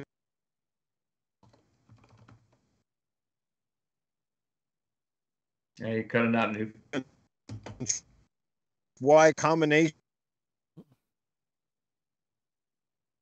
all over the place, and you come back and you go play another game, and then you haven't played it for a while and you forget it again, and then you kind of suck at the game for a while because you got to get used to everything all over again. I don't think they're really going to have that with Amico. I think a lot of games are going to feel very familiar out of the box, and I'm really interested to see what they do with it, and I applaud where they're going. Well, stay tuned with us because I amazingly enough, Tommy Tallarico hangs out here on our show sometimes. I talk to him a lot. I actually, it's still surreal to me, but I get to call the man my friend, and so he's actually working. And I'm glad John's in the chat, Retro Bro. We are working on trying to get him over here on the East Coast to show us the system before it comes out in October, and I'll finally get to meet the guy. He is a legend. He's an absolute legend, and it's amazing what he's trying to put together, and some of the things that we've gotten to see both publicly and kind of behind the scenes that we still can't talk about. But I'm actually, if it had come out last October, there's a possibility I wouldn't even have a Series X right now. That console has my undivided attention. And like Lance Jennings just said in the chat, October 10th can't get here soon enough. Because I'm looking forward to just sitting down. There's a game that it's got 6 packing games, and one of the packing games is an old Intellivision game I played when I was a kid that's been reimagined. And like I could see myself spending an entire weekend just hanging out playing that thing and getting the kids in and playing with them and it just harkens back to those old days where you didn't have 1 day patches, day one crap. You didn't have Tony Hawk floating through a wall. You didn't have these giant games that took 3 days to download on your console because your download speeds are horrible. And there's an appeal to it that's just got me all wrapped up. $250 is what it's going for. And the games are going to be anywhere between $3 to $10. So that's pretty cool. So yeah, so $250 US. So it's going to be about 320 probably Canadian, I figure. And then the games, like I said, that's not bad. And it's gonna have games, 6 games. That's what it is. Packing games too. Nice. Yeah. And it's 2 controllers or one controller, 2 in the box. Two. Yeah. Nice. So, okay. And Well, that's huge. And a different you can type use of your mobile phone as extra controllers. Yep. Cool. And a different style of controller than anybody's ever seen. I mean, if you've used it and if you ever played on an Intellivision, it'll look familiar to you. But the controller is literally something like this with a disc at the bottom, and it'll have an LCD screen and buttons, kind of 4 buttons on the top, bottom, and bottom. So this thing is not meant to have dual analog sticks and all these triggers and haptic feedback and all this nonsense. It'll have an accelerometer. It does have pressure control. It does have some of that, but it's not built to be like an Xbox or PlayStation controller. It's really unique. And so, any other information you want about it, Newf, just let us know. Because I mean, we've got so much Amico information it's coming out of our ears. And well, can I ask you where they plan to retail? It's like this. Does Tommy and them plan to put this in regular retail stores? Oh yeah. Or is this going to be an online thing only? Oh no. Right now you can pre-order it. Now in the US you can pre-order at GameStop. Walmart will carry it. OEB Pete's in the chat. Up in Canada, I believe they are working on getting it through EB Games, which you guys still have up there. Obviously, correct. Walmart. They are definitely pushing this through retail. So cool. That's good to know. Yeah. So because obviously, is it physical? Is all download software, right? It's gonna be both. There are going to be he is going to have physical. We can't really. He hasn't gone through the physical yet as far as announcing it, but I can tell you it's some really neat stuff that he's doing. So thank you, Rab. Retro Advisory Board, another excellent resource and just an outstanding guy, an outstanding retro gamer. Best Buy, Walmart, GameStop, something with EB Games, Amazon, and an unannounced exclusive Red console partner in North America. Oh, that should make John happy. So yeah, it's just I've got an excitement for it that is just it's insane. And so does I mean I know the three of us do. I don't want to just speak for but all right. Okay.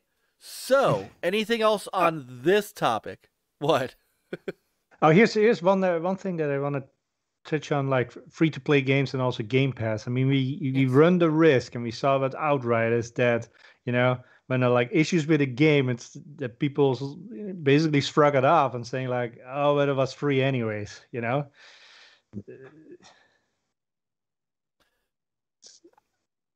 Yeah, I get that, actually. So we might be more forgiven. Maybe. Because it doesn't really cost, $60, $70 up front. That's true.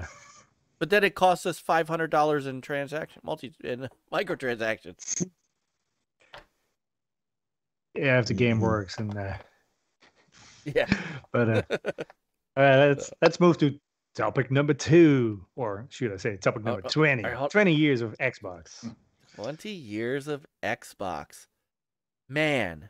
I guess I'm playing Xbox for 20 years. Dang. Yeah. Here we go, another hour topic. Thank you, De Niro. No. Yeah. And thank you, brother YOBY, for bringing that into the chat. I was going to talk about it during the 20 years of Xbox, but I do want to give a great shout out to our brother across the pond, Pope, who has been doing controller and console designs for how many years now, and he's now officially registered as a product seller for Microsoft, which means there's a good chance he's gonna have some designs that we're gonna be able to buy if Microsoft would get better at that. So I want to definitely give a great shout out to our brother, who's now back to being an Xbox Pope. Yeah. So cool. So I actually downloaded the video so we can play it while we're talking. Microsoft is celebrating 20 years of Xbox, and if you could believe it, it's actually been since 2001, which is when NLG started originally, and it's from kind of upstart, how dare you get into the industry, to where they are now, and here they are. There's that familiar original Xbox fire up, and nice. Just such great memories. So before I get into the conversation with you guys, and I want to hear about your older Xbox memories, how where you started with Xbox and that kind of thing. I have to wax a little poetic on them. People wonder why we, why am I such an Xbox fan? Why am I, don't get me wrong, love my PlayStation stuff. I love, I still play our Wii, things like that. But I have a connection, a very deeper connection with the Xbox brand, and a lot of it has to do with NLG itself. So I tell this story real quick. I got started in game journalism, actually writing for a Dreamcast website called Dreamcast HQ. I was actually selling pianos at the time and doing IRC chat, and I met this guy online, and he said, "Hey, we're building a website to cover the Dreamcast," and I was in a Sega IRC, and he says, do you want to come do some writing? So I did, And Sega was very, very good with us. Sent us a system disc. I still have it. You know, I was going went to my first E3 in 1998, and not, you know, and I still have my 1999 hat. It's really cool. But when Sega dropped off the face of the earth with their hardware and started their 20-year spiral into hell, which is where they are now, minus the Yakuza series. We just, you know, a couple of us decided, well, we're either going to just kind of go back to just doing what we're doing, or let's keep something going and let's create a multi-platform site. So Next Level Gaming was born, and just like anybody else who had created a website in the early 2000s, you know, you don't just get noticed like you can get noticed on YouTube and Twitch and stuff like now. It's not like podcasting where, you know, anybody can fire up a camera and get on camera and have people watch them. Mm-hmm. And I met a guy who I don't remember how, but his name was Arnie Meyer, and he's now currently the PR director for Naughty Dog, but back then he was working for Microsoft. And I remember having some conversations with him, and all of a sudden we were starting to talk to Microsoft, and Microsoft was starting to give us, they started by giving us retail games to review. And then all of a sudden we started getting preview discs. And they sent us a development unit that runs preview material so we could do that kind of stuff. And from there, developers and publishers, EA, Konami, Capcom, and as I would go around to E3, of course, and do my networking, they started to pay attention to us because Microsoft paid attention to us. Sony paid attention to us because Microsoft paid attention to us. And all of a sudden, we began to culminate this huge following. There was a point in time before, I'd say in our top heyday, we were pulling equal numbers to IGN and GameSpot, and that was an amazing thing for us. A little upstart, you know, do this after work kind of site. And because Microsoft and because the folks at the Xbox side gave us an opportunity and treated us like gaming media and took us seriously because we were going to E3 and we were shaking hands and doing all this stuff, I owe them my debt of gratitude for Next Level Gaming even being a thing, and that brand even having any kind of traction and meaning and being what it is today because of what it was 20 years ago. And so that's why Xbox holds a special place in my heart, because without them, I don't think I certainly wouldn't be here with you guys today. And so this is 20 years of this is special for me, and that's why. So I just wanted to tell that story so people kind of get a sense of even where NLG came from and you know what my life as a game journalist was. It started from being noticed by Microsoft, so actually by Sega, but doing it on my own by Microsoft. And so you know, and I've got my Xbox Live 2002 beta test shirt on tonight, you know, in honor of us talking about the 20 years of Xbox. So, so gentlemen, I'm keen to hear some stories from you guys and your start with Xbox and how long you've been with it and you know, what you're hoping for the future. So, whoever wants to go first, the floor is yours. All right, I'll go first. You know, I was playing PC for the longest time, and then sometime in 2001, I don't remember when, I was at Costco and I saw the OG Xbox and I saw Project Gotham Racing, and racing was always, you know, one of my favorite games, and it looked so good and so smooth, and it's like, dang, you know. my PC won't run games this well, so I picked it up and haven't really looked back since, in a sense of like, that was my start with Xbox, and I always had Xboxes and got a PlayStation 3 and a Wii, and that started the PlayStation and Nintendo series. But yeah, that really started up the my love for consoles. And if you go way back, if you can call the Commodore 64 console, that was my my jam way back when. But otherwise, it was PC. So yeah.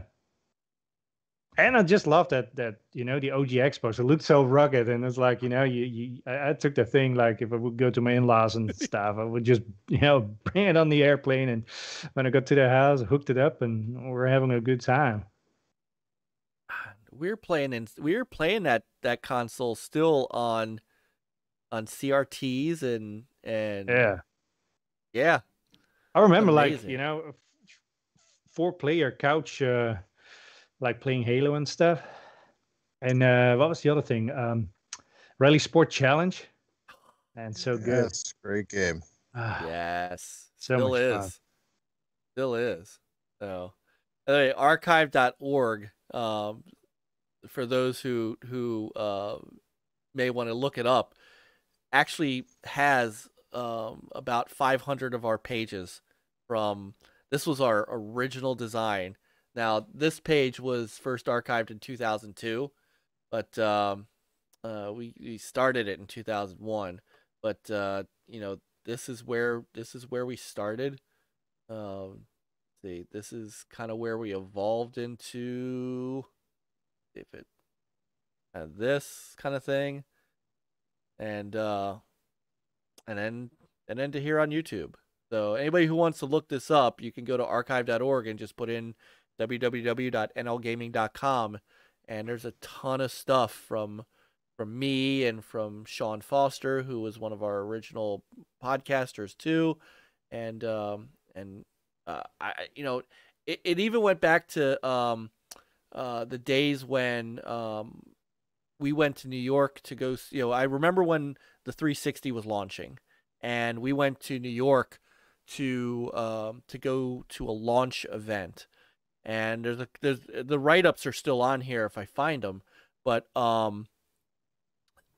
remember it was one of the first times I had met Peter Moore, because he had just come on to take over for Byrnes, not for Byrnes Solar, I'm sorry, that was Sega. He had just come on to kind of helm Xbox 360, and had dinner with him, and that's and it was an amazing time. Shane Kim was actually the head of Xbox Studios at the time. I had no idea there was even a Phil Spencer. I had no idea. So yeah. What about you, Chris? Well, Xbox. I didn't jump on the OG Xbox right away. I was still playing on PS1. Well, after PS2, mainly because of Grand Theft Auto. And SOCOM, and whatever else, Gran Turismo, whatever else I found that I wanted to play, and it wasn't so much about exclusives, because I never really thought that way. So at the time, and growing up, but a bunch of friends of mine started playing Halo, and so we would go gather up in the garage and start having LAN parties, and they were like, "Look, you got to get it. You need to get an Xbox, and we need 4 Xboxes and all that." And then so that's what I did, and got a little TV and Xbox, and started playing Halo LAN parties. And then I just started looking at other games, from there. And it wasn't too long after that the 360 came out, and I went and picked that up right away. I mean, I fell in love with the whole the profile. You could set up a profile, and you have the whole the blades, right, the dashboard, OS, how that looked, and just enjoyed all those extra features that Xbox was bringing online, and then of course then getting into Halo and Call of Duty, KOTOR, KOTOR 1 and 2.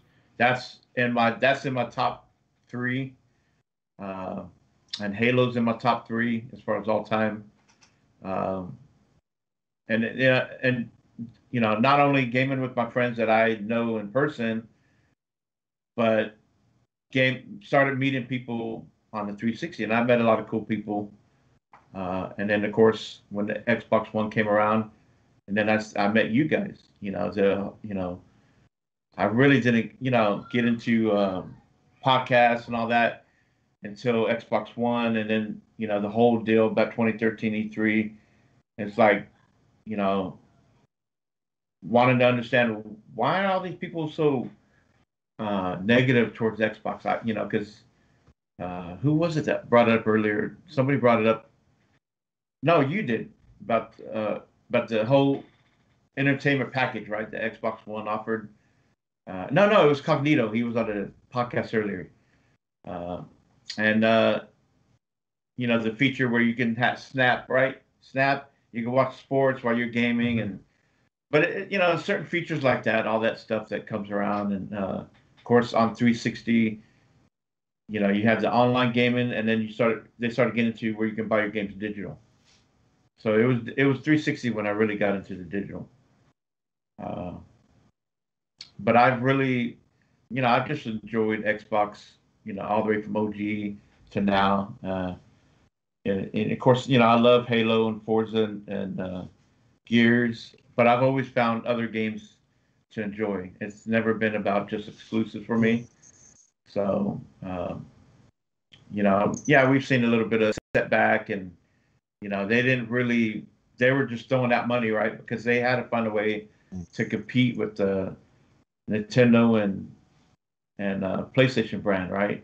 Mm-hmm. And so they had to throw money at all these studios to bring in a lot of the cool games that they brought in, but they never really established a solid studio foundation, which is what they have now. Mm-hmm. So I'm really excited with, you know, the studios that they have now, and going forward, we're in a much better place, you know. Yeah. So I'm loving what Xbox has done the past 20 years, and it's looking good for another 20. So. This, by the way, these pictures are of that launch event. So in New York, it was. I remember it vividly. They had a few games that they were letting you play live. One of which was Project Gotham Racing 3, which looked amazing at the time. Mm-hmm. Another was Cameo, which was going to be a launch title, and it was a launch title. And then off to the side, they were showing some other small things that you couldn't play. Little NBA. The NBA Live was one of those. It looked horrible, but so does all NBA Live games. But this was just such a neat event to be at. And I also have pictures of that. I don't know which E3 that was. There's Matrick and Phil, or Peter rather. But I remember this was one of the neat E3s that I was at. I wanted to real quick, and then I want to get to Newf. Lance said something in the chat that I wanted to kind of address because it really did happen that way. Lance said when Xbox came out, I remember people hating on it and Microsoft and saying it wouldn't last. It wasn't just people. It wasn't just fanboys and you know, PlayStation folks doing it. I remember my Konami rep saying it at E3. He's like, I don't know why Microsoft's doing this. He goes, obviously, you know, Konami is going to wait and see. They didn't really put a lot of Xbox games out there, and of course, it took a long time to get a Castlevania on Xbox. But he said, I don't know why they're bothering. They're not going to make it. And I heard that from 2 or 3 of my publisher PR people that I talk to on a, you know, at E3 and on a regular basis. And you know, Microsoft said this was their foot in the door. They weren't expecting to sell a ton of Xbox consoles. That wasn't the point. The point was to get them on the map, to get to the 360. And they've said it, and they've said that, and they've made that, you know, Peter Moore has said that before as well. So go ahead, Newf. So how about you? And you're a big Xbox guy, so I am very keen for this. Okay, well, I'm going to go mostly back to the original launch, right? Not going to wait too much on 360 Xbox One because it's kind of self-explanatory, and those years are very familiar to a lot of us. But let's go back to the original because to me, I can sum it up in 2 words: bold and ballsy. Okay, and probably even underdog. That's why the industry didn't like them. One, they were the underdog. They were the newcomer on the block, right? And people are always skeptical of new things. You know, we see that with many technologies, right? When you're new on the block, and of course, many of us were coming off the devastation of Sega kind of dropping out of the race and sort of that sort of thing. But they were the new guy on the block. They had this behemoth of a console. It was the big bitch before the PS5 big bitch, right? You know, a big behemoth of a console. But boy, you know, it stood out, right? It was unlike anything we'd seen. First console with a hard drive. First time getting Xbox Live. Games looked and ran better than anything. This wasn't even like one of those marketing phrases or, oh, it's got 3 more frames. Oh, it's got 40 more pixels. No, you could see the difference night and day. At least if any developer put in any of effort at all, the results were night and day. I mean, go check out Splinter Cell, Chaos Theory. Go look at it versus the GameCube versus the PS2. Go look at games like Chronicles of Riddick, Doom 3, Ninja Gaiden, so on and so forth. Games that even still look amazing today, running on that hardware. Unbelievable stuff. I mean, Microsoft invested in their own sports division for crying out loud. That golf game, Lynx 2004, their hockey game, almost all their stuff was superb. People write it off, but that's because people had the whole EA so far up their butt that they were just like, you know what I mean? And of course, 2K was supporting it. And they had support from Sega. Shenmue 2 came over there. Sega GT, remember that headset radio? Oh, yeah. So they had not only the Microsoft stuff, but they had the Sega stuff. They revamped the controller. They had the Duke. Then they came up with the S. Like I said, first time with Xbox Live. First time having gamer tags. First time having a real internet connection. First time setting, like this was pure gaming back then. Before all of the freaking updates and the BS that we constantly put up today, it was pure gaming. It was the first time literally having not only LAN parties in your house, but LAN parties with people from across the world playing Halo with Halo 2. Sorry, not Halo, but the Halo 2 with people from all over the world was one of those experiences we'll never forget. We never, like, yeah, you got these crazy, remember these, I see you got the headsets and stuff that all came, you know, first time having microphone headsets. Yep. I think there was even a microphone that came with one of the Rainbow games at the time when voice commands in games were just new. This was all new back then. Telling your guys, flank left, you know, flanking left, you know, that sort of stuff. There were so many ideas, so much originality, not to mention a box that had a a DVD player in it, and it was the first console to actually have a hard drive where you didn't need 40 or 50 stupid memory cards kicking around over the house. The packaging was cool. Yeah. That intro, the X coming up was absolutely dynamite. Like, I could think about so many reasons why that console is still epic today, and of course it laid the foundation for the consoles that we have. You know, PS2 obviously had a big surmountable lead. I mean, PlayStation came riding off of the high of the PlayStation 1, which obviously was a phenomenal success. And PlayStation 2 had a year's head start. It had that marketing buzz. Xbox is the new guy on the block. And of course, they bowed out early because they knew, like, that was back when consoles. Oh man, look at the hair on this guy. I was gonna say, you guys are welcome. You guys are very welcome to laugh for a moment. You got a mullet there. You probably can't. I put that up there on purpose. Oh, geez, that totally slowed me down there. Stay away remember from the this ice cream moment? truck. Yeah. And I mean, remember this? Remember this moment? Yeah. Yes. That was a magical E3. Some great moments. So many great, you know, The Rock even came out and introduced the original Xbox. Dwayne The Rock Johnson, and came out with almost every launch since. He's been synonymous with Xbox. His new product, Zola, launched with the mini fridges alongside Xbox Series X and S and stuff. Like I could go on and on and on. Forza Motorsport came out and had a true rivalry against Gran Turismo. And of course, yes, the first Forzas did live in the shadow of that franchise for years, but look at it now. The roles are reversed. They kept improving where Gran Turismo kept rescinding. You know, Gran Turismo was the amazing game for a long time, and it set a milestone. But then Forza caught up, and Forza's like, we're going to be bigger and we're going to be better. And Xbox kept doing it on almost every step of the way. Oh, not to mention that Microsoft even threw their balls in the ring and acquired Rare. Remember that, how big that was coming off of Nintendo? Like, Microsoft's got Rare. Now, did they make full use of that amazing publisher, the developer, like they should have? Absolutely not. There was a couple of gems grabbed by the ghoulies and different things, and of course, Grab by. Yeah. I want to. That game does not get enough credit. Neither does Cameo. Those are two games. Yes. Like Grab by the Ghoulies.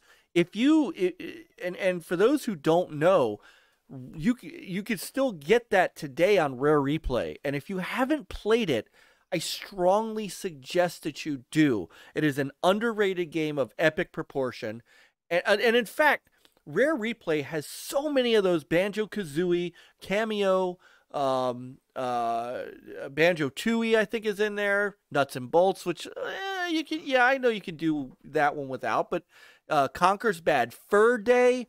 I mean,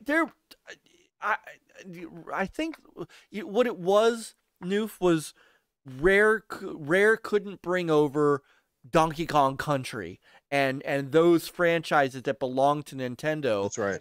And so, you combine that with the two co-founders leaving after the acquisition, and they weren't the same company, but the things that they still brought, that we got, the Xbox got a Perfect Dark, and they're getting another one now, not by Rare, but they brought Perfect Dark over with them. I mean, I think Rare got much less fanfare than it should have, and I think people were expecting something other than Grab by the Ghoulies, and because they got that, they revolted. And so anyway, I'm sorry, I didn't mean to interrupt, but no, Grab by the Ghoulies is a great game, and I just the people that slander it, you suck. Hey, look at some of BioWare's gems on that beast too. Star Wars, MDK? Knights of the Old Republic, Jade Empire. How good Jade the original Empire? Fable was. Not mentioned it, Lionhead, and like that's one studio that should still be around today. What happened there and why they folded up, I don't know, but they had amazing talent. Sure, not everything was fully realized, but my God, I mean, the first couple of Fable games were amazing, and there's just so many things I can go back on that original OG Xbox and go, man, this was the pioneer of where we are today. And I just missed that attitude that Xbox had, the ballsiness. Yeah, everybody counted them out because, again, they were the new guy in the ball. And I think it was that Microsoft stigma. These are the PC guys. These are the Windows guys. And they're known, and especially back in those days, they were known for just buying everything. If they wanted something, they just bought it. They went out and bought it. They sunk people. They put people. So they left a bad taste in people's mouth. It's like, oh, they're buying their way into this. They're going to get this developer. They're going to get this guy, and they're going to do this and this and this. They even bought Bungie and Halo, right? Because that started, I think, somewhere else besides Xbox, and now it's their flagship. It's Master Chief is synonymous with the brand. But that's the thing. Back then, it was a console. Now it's legitimately a brand. Back then, Xbox didn't have the same meaning as it does today, because back then it was that big, hefty black box. Look, I mean, even their, like I said, you look at their their fonts or whatever. I think that's a change. I mean, the leadership has changed, but I do miss that, that Steve Ballmer, Peter Moore kind of aggression, that ballsiness that sometimes I think that's what's missing from Xbox is like when you're the freaking underdog, I love it because they fight hard and they go for broke. But I think Microsoft has also kind of gotten into that complacent where they kind of did really well with 360 and just thought it was going to be an automatic success. And of course they tried to pioneer stuff with Xbox One that, it's kind of adopted now today. It's kind of funny. We all kind of bickered about the stuff that they were proposing in 2013. And if you look at today, we're basically already adopted all the stuff that they did. It's almost hilarious. They were ahead of their time. Yeah. Ahead of your time. Absolutely. And people are always weary to change. Heck, I'm one of those guys. But they are leading the way now. It's been an amazing 20 years. I can't wait to see where the next 20 years takes the brand. It's not all about the console sales now because the landscape has changed so much. And they know that. They know that they're leaving so many dollars on the table. And I guess that's the thing. When the investments now have gone from making a game for $1 million to making games for $200 million, you got to find ways to bring in revenue or you're not breaking even. And nobody wants to be in this business business and you're constantly running in the red, you can't run businesses like that. You actually go out of business. Fans don't realize that, but at the end of the day, they still have to make money. That's the thing. People, I'd like to sit in on some of the boardroom meetings because that's the thing. We all talk about the game side, but there is a financial side, and people miss out on that. Like it's got to be some really interesting conference. Like last year alone, with Halo Infinite not launching in that window, and they really were counting on that game. There had to be some pretty intense meetings that were like, boys, like we really missed an opportunity. Now, but I think it's going to play in their hands this year because with the 20th anniversary, what better game to have to show off in November this year? I know you're going to get the PlayStation crowd. Going to be Newf is full of it. Like, oh yeah, of course you're like, well, yeah, standing for Xbox. Oh, it's good now to release it. No, it would have been great to release it last year alongside the Series X. But you know what? That window's passed. This year, it's just awesome. Halo Infinite and the 20-year anniversary of Xbox going hand in hand, dude. And in one sense, a misfortune last year is great fortune. Anyway, I could go on all day, but that's my memories. Xbox really blew the doors off for me, and I was a PlayStation guy. I came over in 2004, kind of around that time when Xbox Live was just getting going, and Halo 2 was kind of like a game that I just couldn't ignore. I was like, I gotta play this damn game. It looks so good. And boy, the LAN party memories that I have, and I'm sure you guys have, will remain with me forever. And I miss those days. Damn, I would pay money if I was a millionaire now to get you guys to fly into my house and we could play some original LAN stuff. That would be epic. Oh, hell yeah. Hell yeah. I'd love to do that. And I'll so you may like let me find it. You'll appreciate this then. When Halo 2 was 04. So I show this video sometimes. I've been showing E3 pictures, but this was the last day of E3, and where everything's kind of winding down, and we're making our last walks through the pavilion, and Arnie came up to me and said, it was me and my writer Dan, and he said, "So you guys want to see something cool?" And I said, "Yeah, of course." He said, "Well, come with me." And he brought us into this room, and what you're seeing here, Newf, was the original behind closed doors private multiplayer session for Halo 2. and the there is some narration in here. As you can see, the needler costs more than $1 that's being done by Frankie O'Connor. Very conveniently left me So I got to meet Frankie O'Connor, and I got to play Halo 2 with a bunch of other guys that behind closed doors before. So this was the year the game was coming out, and it was just the coolest experience. This is the first time we got to see dual wielding, which was amazing. This is the first time we got to see the upgraded vehicles, and in this video he's talking. I might upload this video to YouTube just to let people see what it was, because this was a moment. Remember how I said earlier that Microsoft treated us like gaming media, like we were trying to be, but Microsoft really treated us like we were serious media, and things like this were memories of mine that go beyond just playing the games. I did the LAN parties too. I did and I set up the VPN to do System Link and all that stuff. But actually being able to do this was worth its weight in gold to me, from both a gamer standpoint and from a gaming journalist standpoint, because unlike what I see today out of gaming journalism, for me it was still all about the love of gaming. And if I could bring positive news and an objective eye to it, but if I could bring positivity to what was going on, man, this is what I lived for. And so I thought you might appreciate seeing this. This is just that's awesome. Yeah, I love it. A cool memory of mine. So that's an awesome moment behind closed doors like that, dude. That's great. That's something not many people get privy to. No, No, and I've seen stuff on Sony side too, so I don't want to leave them out. I got a we got a hands-on demo in 05 of the controller before they really announced the final version of the controller, and so Sony wasn't as they just weren't. I mean, Microsoft really.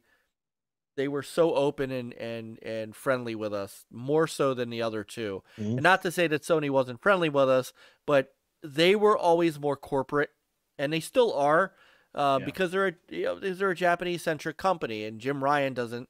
I don't think they allow him to talk to people very much. So, they're not out there on social media the same way that Shuhei Yoshida is a little bit.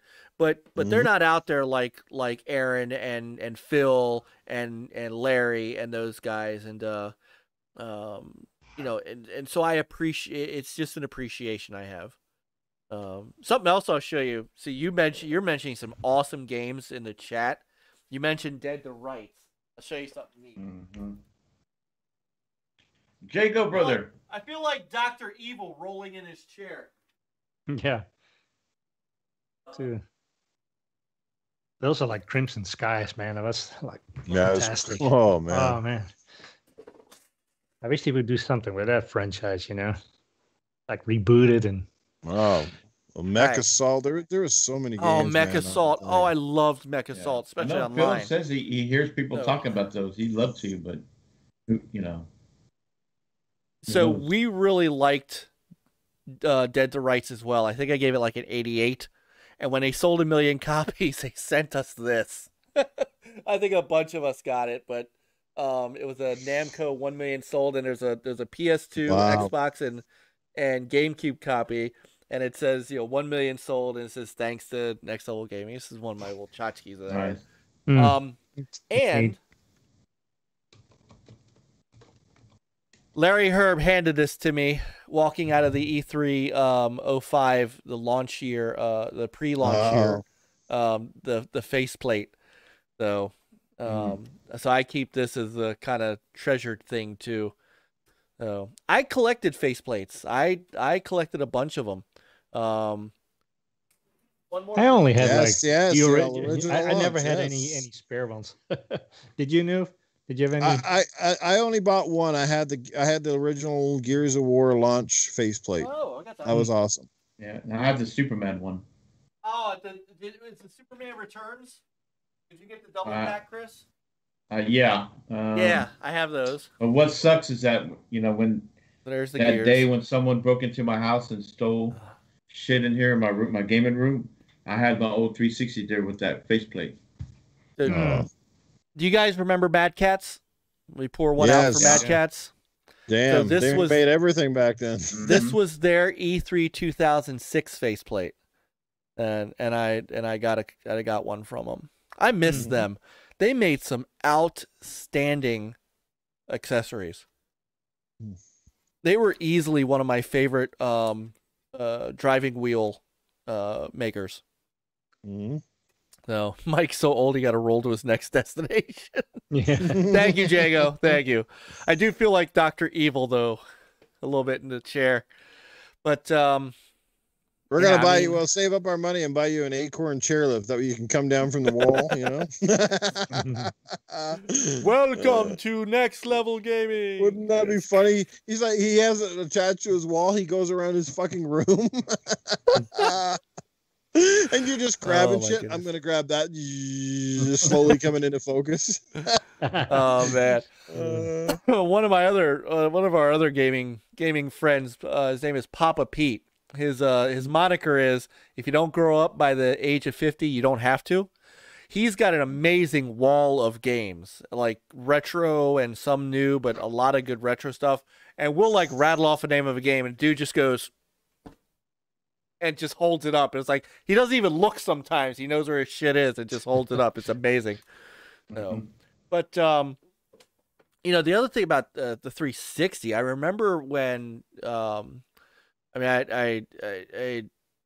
had a conversation at the time with also Jay Allard, because I'm in the booth and of course they're all walking around and stuff, and Jay Allard said, and he would end up saying this in interviews as well, was like the 360 was the console they wanted to make.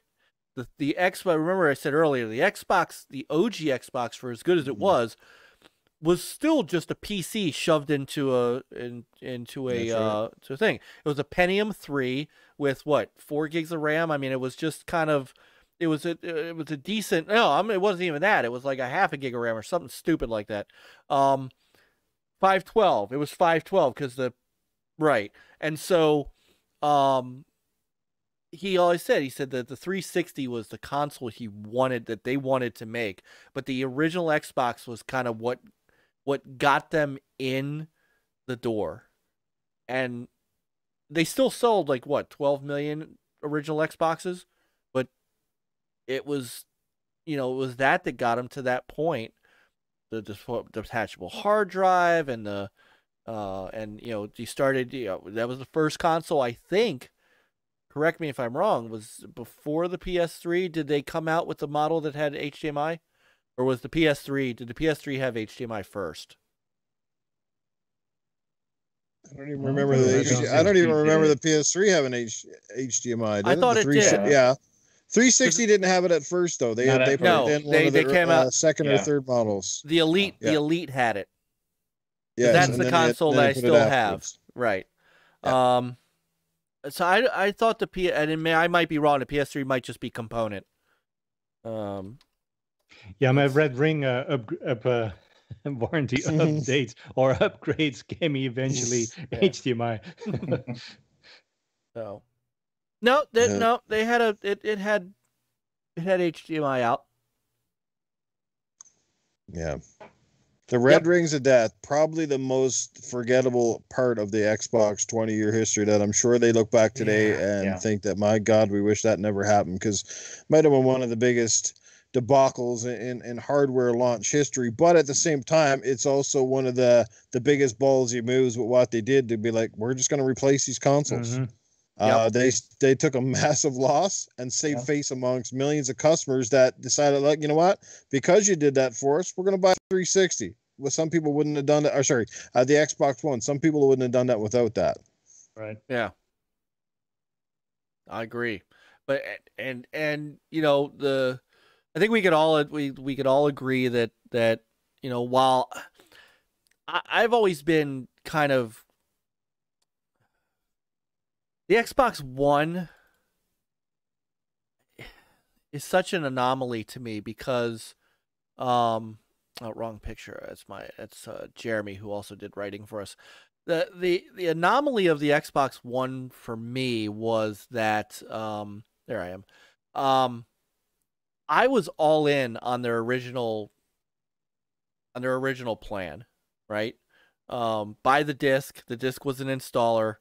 It allowed you to do some things. That they were working behind the scenes on sharing and stuff like that.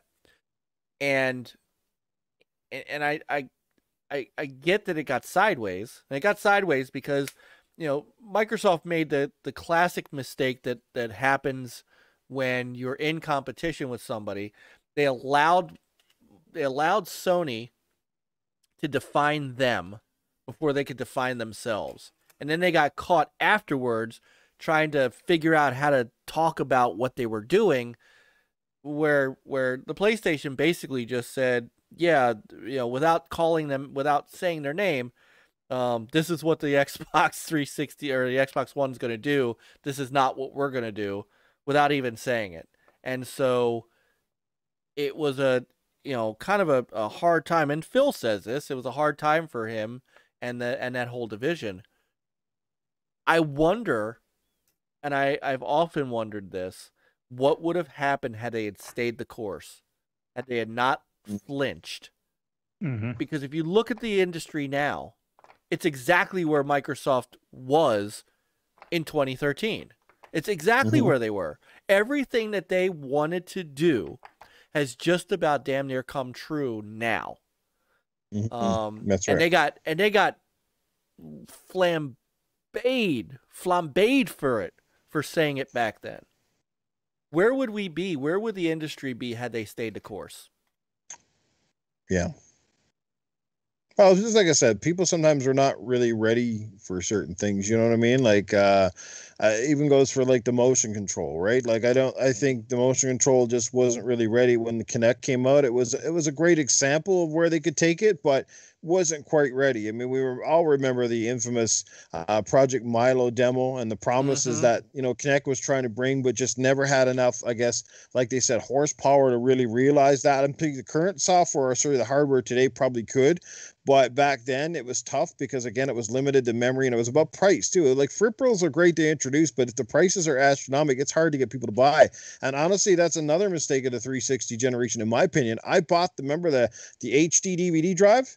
That was cool. It came out as an accessory, and of course it kept keeping the price down, which was one of the advantages of Xbox 360 versus PS3. But at some point in time, in that first year or so, what they should have done was made another model, at least with it built it in, and maybe reduce cost a little bit, because I think Xbox could have pushed that format to new heights. People actually loved it. I know movie studios loved the HD DVD format, and but it was Blu-ray was kicking ass because it was included in the PS3. How many people owned Blu-rays that bought the PS3? They weren't going out and buying set-top Blu-ray players. They were buying PS3. Some people never even played video games on PS3. They had them as Blu-ray players. And that pushed the format ahead of HD DVDs single-handedly. That's how sometimes when you're forward thinking, it might seem like a bad idea, but if you push it properly and the competition puts up no wall against it, that's what happened. Microsoft, that's what happened, because you went into the store and you got that confusion again. Here's 360. What's this thing?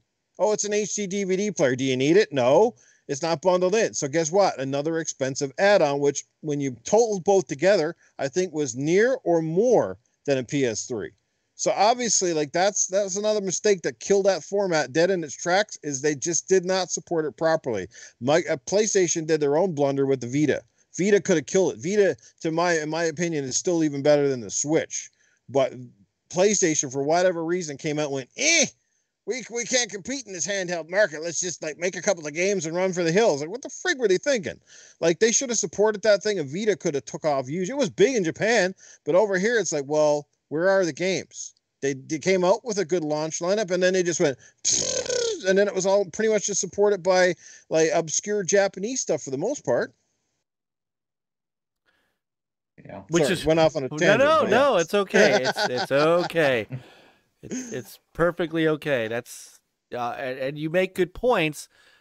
Now, I mean, to be fair, that's where Microsoft is trying to go too. I mean, look, you can't ignore. We don't do a lot of rumor discussion here. It's just not what we do.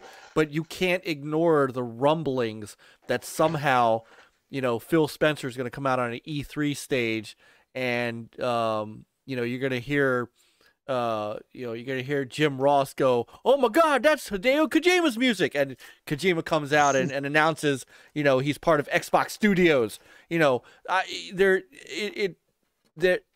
wants a piece of that market. He's wanted a piece of that market for a long time, and he's starting to bear some fruit with that market. Although, I mean, for all intents and purposes, Square Enix is still a second-party Sony studio. But minus Outriders, which should tell them something. But he's going after that market now.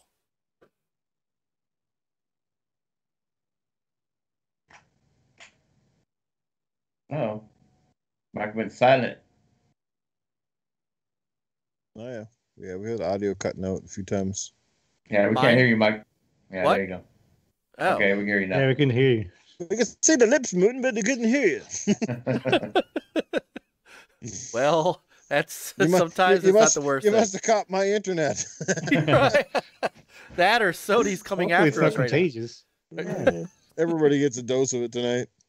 Yeah. So, so I guess what I was saying is that, to be fair to to be transparently fair, that same market that Sony has had a lock on for so long in the Japanese market, Microsoft is going after, and the rumblings continue that Hideo Kojima's either making a game for Xbox or is going to join Xbox Studios, which is the latest. I've heard that one. And we don't necessarily, we don't talk about that stuff until it happens, but you can't ignore the fact that that's where Phil wants to go now, because that somehow Japan has once again become a big market.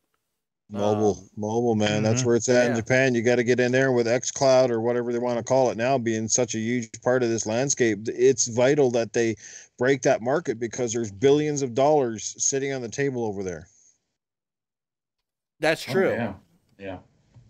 And he thinks, and Phil thinks too, that where he's gonna break in with that is xCloud, because then he'll get people on Game Pass, whether or not they buy a Series X or not, or even a Series S. They'll subscribe to Game Pass just to get the streaming, which is big over there because they do have the bandwidth. Yes. So, and they like, and their market generally likes portables, which also explains the big success of Switch over there. It's not just a Nintendo thing, but it's because Switch is compact, it's portable, it's diverse. Yeah. That's why they eat it up. They love that tech. They don't really like the big bulky tech, right? It's been proven time and time again. They like the small compact stuff over there. They like new tech that seems kind of fresh and innovative. They're not so big on the big shooter markets and all these games over here that tear it up in this neck of the world. They like their RPGs a lot more than we do. I'm not saying we don't, but that they're still more traditional, and their culture is a little bit different as well. So that's not a slight. It's just the way of the world. It's the way of the land, right? So absolutely. Yeah. You can't ignore them, no matter how hard you've tried and failed. That's the thing. The population is too big. They're too tech savvy, and you can't really ignore it, because that's, at some point it might catch fire. But if you just ignore it and say, well, let's not even try, you just kind of basically lost right off the bat. You're better off trying and failing than not at all. Like we've all taught that right from school. So kudos to them for keeping on going, despite the fact that consoles for Xbox have been pretty dismal there. But again, if they can get just a controller, and that's all you need is a controller and a freaking phone, man, they're off to a good start. And you get a guy with Kojima and those studios that have that name recognition there, huge boost. Yeah. No, I agree. Like Lost Odyssey and Blue Dragon were big boosts for the 360 in that neck of the world. It may not have made the impact they wanted, but without it, can you imagine the splashes they wouldn't have made? Like, at least they showed they were trying. That's the thing, right? Yeah. Right. Yeah, I played a lot of Final Fantasy 11 on the 360, and I remember playing, depending on what time I was playing, but I played with a lot of people from Japan. So, and they were real cool about it too. Enjoyed playing. And also, like, China is a huge market too. And I might touch a little bit of this rapid fire news about that 10 cent or the the discounted version of 10 cent, the subsidiary, whatever it was. You have the article, Mike? Oh yeah. Hang on, I'm grabbing it now. I know your favorite company. Yeah, remember that game? That game was great. That and the other Xbox Live Arcade game I loved a lot was Splosion Man. Oh yeah. Twisted Pixel. Misplosion. And remember, the original Xbox Live Arcade was a maximum of 512 megabits, was as big as you could have it. It had to fit on those memory cards that came with the 360. Yup. And then they started to wean that off because they found that there was too many good games that couldn't make it because of the size, and then they went up a little bit and up a little bit. And same thing, remember, achievements were locked, right? And now achievements are like, what's Halo got? Something like 10,000 achievements right now, the Master Chief Collection. Yeah. Here we go. Teamy Studio Group, a Chinese developer skilled in mobile development and owned by industry giant Tencent, has formed a strategic partnership with Xbox Studios. So that's all they've said, but this is the developer that did Call of Duty Mobile, Honor of Kings, and they're working on a Switch free-to-play game, Pokemon Unite. So,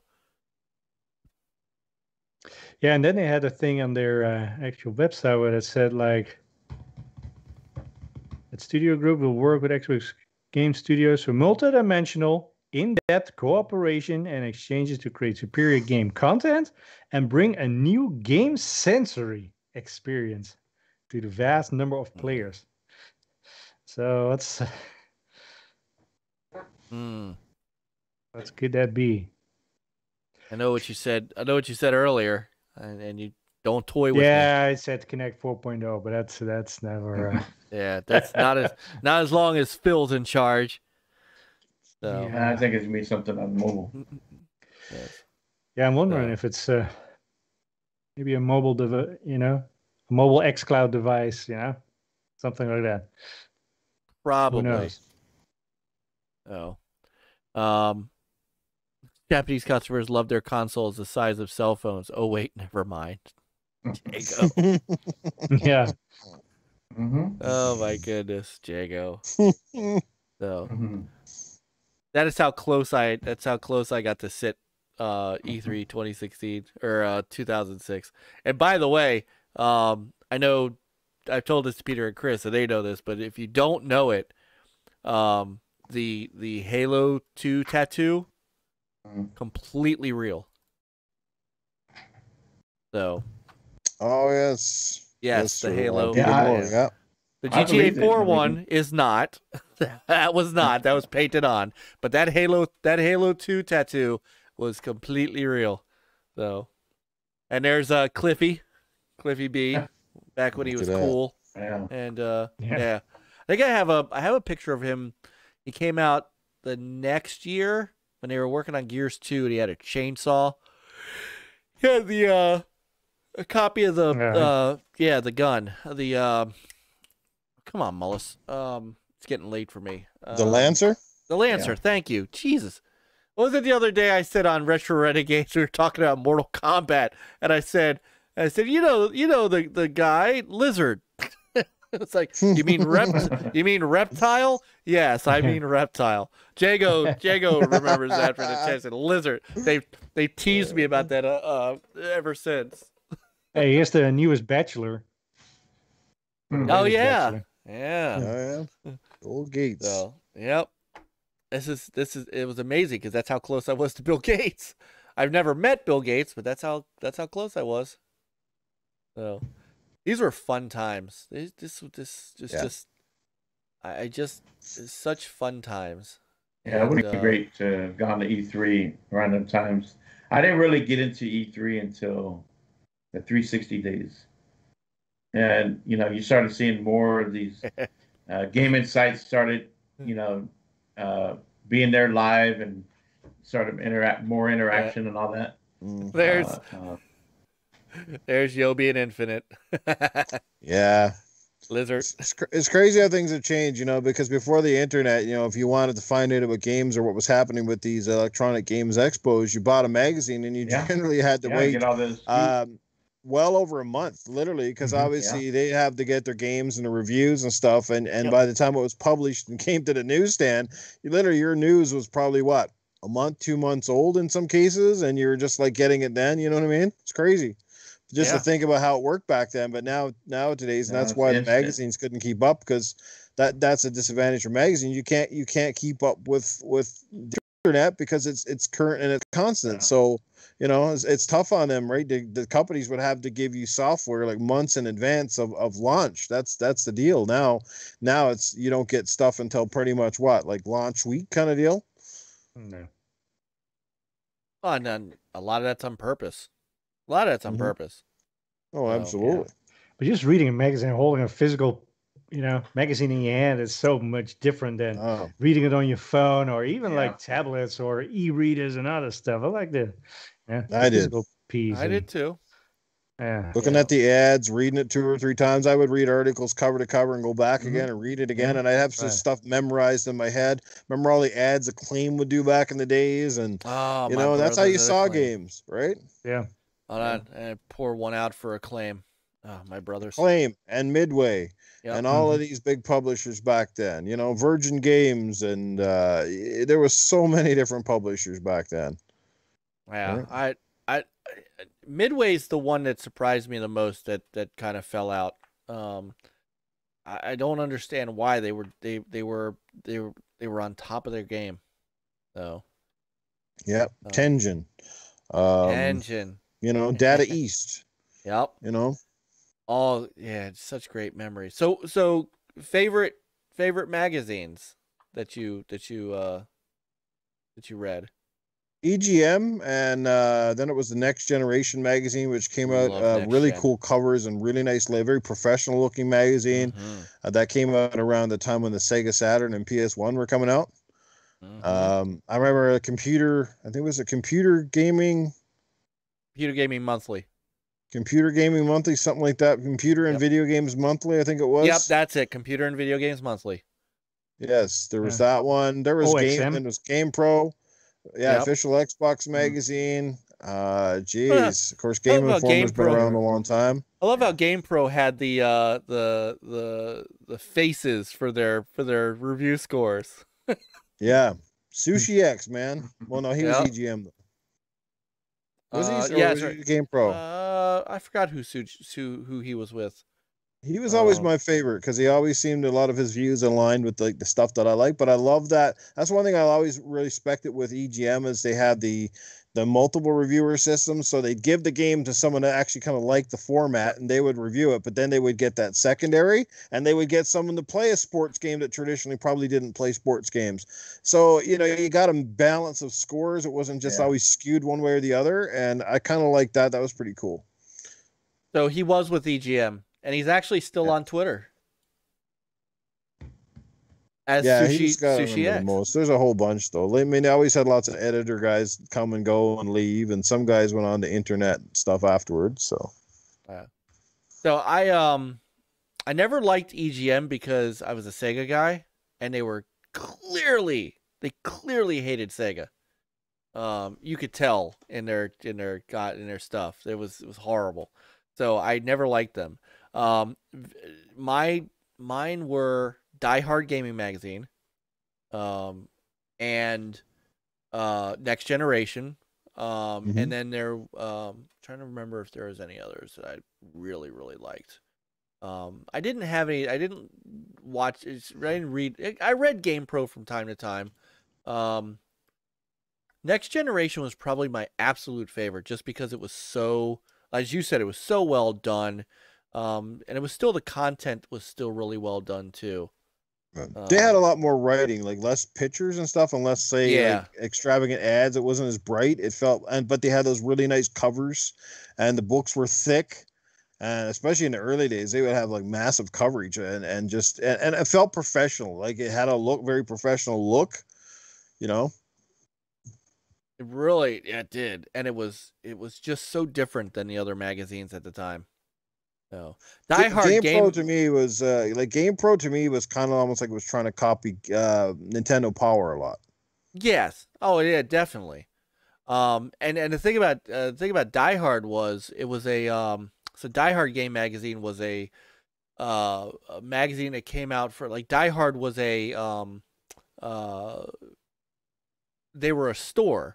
So you know how GameStop gave away the hell's a magazine they gave away? Game Informer? Yes, thank you. Game Informer. Die Hard gave away or sold their magazine, and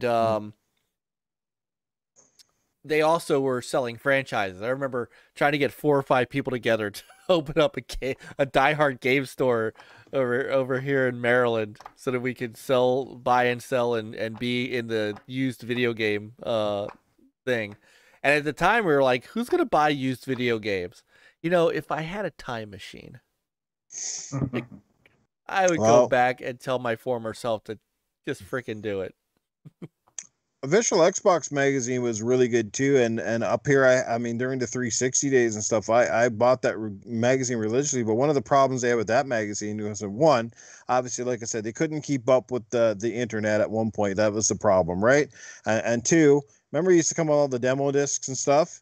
So what happened was, at first the demo disc would be very current, but then as the internet and Xbox Live took off, a lot of those demos ended up on Xbox Live, and they were there long before the demo disc came out with the magazine. So you'd already played most of those demos online. So like I even sent Ryan McCaffrey one time, and he replied to me, and this was like back long before I did podcasting. It's like, is there any chance you guys can get exclusive demos or something that you can't put on Xbox? Because I said your disc is becoming kind of redundant, and that was one of the big selling features. That we have a demo disc in every issue, and then they were charging up here in Canada. I think it was like $12.99, $13.99 a magazine, and then at some point in time they dropped the demo disc, and I was like, well, okay, but the price didn't drop. They still kept the price like crazy. It was like, this is stupid. They're getting less, but we're getting charged more. And it really just killed that book altogether. So I give a real quick shout out to our brothers over at the Fun Pop Podcast, Mav and 3-Bit and Psychonauts. And I can't tell who, and that's not Pong. That's, who is that in the upper left corner? Because I'm keeping it low, but not too low. I can't recognize him, but, is that Midway Gamer? Is that Midway 7? Midway 7 Monster? Looks like him. Could be. Let's see. Yeah, Midway's back. So yeah. Boys are like, what? You guys are still going? That's right. Yeah. Well, they know we're still going. So, SB said he came here from Mav. So those, I'll tell you what, Mav and Psychonauts and those guys, they are awesome. I do want to say if any of them are still listening, or if Caitlin's still listening, it's not, and AssassinLupa is still in here, so she knows. I used to play Halo with them on Friday nights, but unfortunately they've started to bleed into their Friday night show, which is an awesome show, Xbox Ultimate. They've started to go long too, so they can't say anything about us going long. They don't get started gaming now until 1 in the morning, and I'm asleep by then. So yeah, it's not that I don't want to game with you guys. It is that literally I'm an old man, and so I can't do it that's anymore. why I like this community nights that you organize, Newf. But you start at 8 Easter, so it's like Yeah. Oh. Well, it's always funny sometimes. I don't know if it's ever happened to you guys. You were watching a podcast and you're in the chat, but then you got to go do something. And you figure by the time you come back, you're going to miss the end of the show. Then you come back and you see the live notification on YouTube and the guys are still going. And you're like, what the frig? Yeah. I remember it happened one time before. And it was one of Flamish's podcasts, like well over 4 hours. And he's just like, oh, yeah. Hello, guys. I'm still going. The podcast is really long. I hope you're still here enjoying it. And I'm just like, Jesus, Flamish, you're still going? Like, what the fuck? Is this a marathon podcast or what? He cracks me up. So what, by the way, what's on the docket for Community Gaming Week this week? Jeez, good thing you branched it, because I think I forgot. I think I posted it this morning. Yeah, so Wreckfest? Saturday night. Yeah. Wreckfest, and then some Rainbow Six Siege. All right. stuff. All right, that means I got to download Wreckfest. It is in Game Pass. See, Newf, I get to play it because it's in Game Pass. I made Mr. Tushy laugh because I replied to him. He's like, "Oh, yeah, great choices." I said, "Yes," and now we get to play on a North American server, so where I don't have to fight the lag hurricane along with the fast cars. Because when I'm playing their community game, especially in Wreckfest, it's so laggy, and like my cars literally skip jumping around, and like 1 second I'm ahead of somebody, next thing I'm like, what the hell? I hit a wall that came up like 2 seconds ago. Right? I love that. Right? Yeah. I love that. That's like playing Halo and emptying a clip into someone, and then they just run away, and you realize, no, they ran away 5 seconds ago, and you've been firing into the air. Yeah. So yeah, it's like an airbag going off 5 seconds after you hit something, right? right. So, but anything else on the 20 years of Xbox? We some great stories and memories and things like that, and it's a great conversation. But was there anything else that I didn't want to just kind of jut to something else real quick? But not for me good. anyway. Yeah. It's been an awesome 20 years, and like I said, I'm excited for the next 20. Yeah. No. Well, if the rate Xbox is putting out, we might only get one more Halo in the next 20 years. Yeah. Right. Enjoy There'll be Halo Infinite, guys. I think this Infinite is the last one, because it's what the name implies. Well, just thinking about it, like outside of the knockoff Halos, okay, like legitimate Halo titles with numbers in there, we've got 1, 2, 3, 4, and 5. So 5 official Halo games outside of Reach and outside of ODST or whatever, but 5 official games in a 20-year run. And then people say, but the franchise is milked like a cow. I'm like, huh? Yeah. No, Assassin's Creed has been milked. Like they've had what 7 or 8 games now in 3 years. Oh yeah, I think it feels and like that's that with too, them. but That's with them Jesus. skipping a year. Remember, Yeah. they skipped a year, Mhm. and then they said, "Well, we're not doing that anymore." Yeah. Yeah, Call of Duty every year now. It's like at some point we're going to be like, "Which Call of Duty had this in it?" Because you're just not even going to know what the hell they were anymore. Yeah. I don't think we're getting an Assassin's game next year. I think they are skipping. I think they did this trilogy. I think they're going to skip a year, and then we'll probably set it up for another trilogy or whatever they do. Bet me, it's going to be free to play. Or we get a free to play crapshoot. Yeah, there you go. My sadness with Assassin's Creed is I'm afraid that they're never going to go back to the old linear format. It's always going to be this open world from now on, and that kind of makes me sad because I just preferred them when they were more story centric as opposed to just run around and do all these side quests that I have no interest in, like. You know, like, I don't know, when people, to each their own, some people like long games, man. When I hear people saying, yeah, I finished it 100 hours later, like, what is that? Like, come on, man. Like, I don't have time for those games. Like, 40 hours at best. After 40, it's like, dude, like, end this stuff already. Like, it's just getting asinine. Like, I want to play games. I don't want to be like, I don't know, it's just too many. Go over here and fetch this and go here. Like, if you're going to make quests, they got to be really meaningful and stand out, not just do this because you're trying to level up characters, right? Everything's about leveling up something. Like to me, that's why Rise, Son of Rome and Hellblade are 2 of the best examples I can give of games that I still enjoy. No leveling, no crap. Rise, Son of Rome is so good for a launch title, man. Oh, it's so good. It looks good too. Damn straight. Oh, glorious 900 Ps. Oh, yes. But that's just me. Like I said, I'm old school arsehole, and like that's just me. No, there's nothing wrong with that. There really isn't anything wrong with the old school feel. You know what I've been playing recently, honestly, Doom, because it's on. I mean, and it's on Game Pass, but the original Doom. And there's something viscerally magical about it. That's a term I just made up. It's. And just being able to like sit in a party with Peter and other friends, and while I'm talking to them, I am just blasting my way through that game and enjoying it and having fun. And I mean, there's just something about that, something about that old feel. It's what drew me to that game, Narita Boy. Just easy. Straightforward. Yeah, it had some moves to it, but you know what? There wasn't anything terribly complicated about the game, and boom, there's it. So, all right.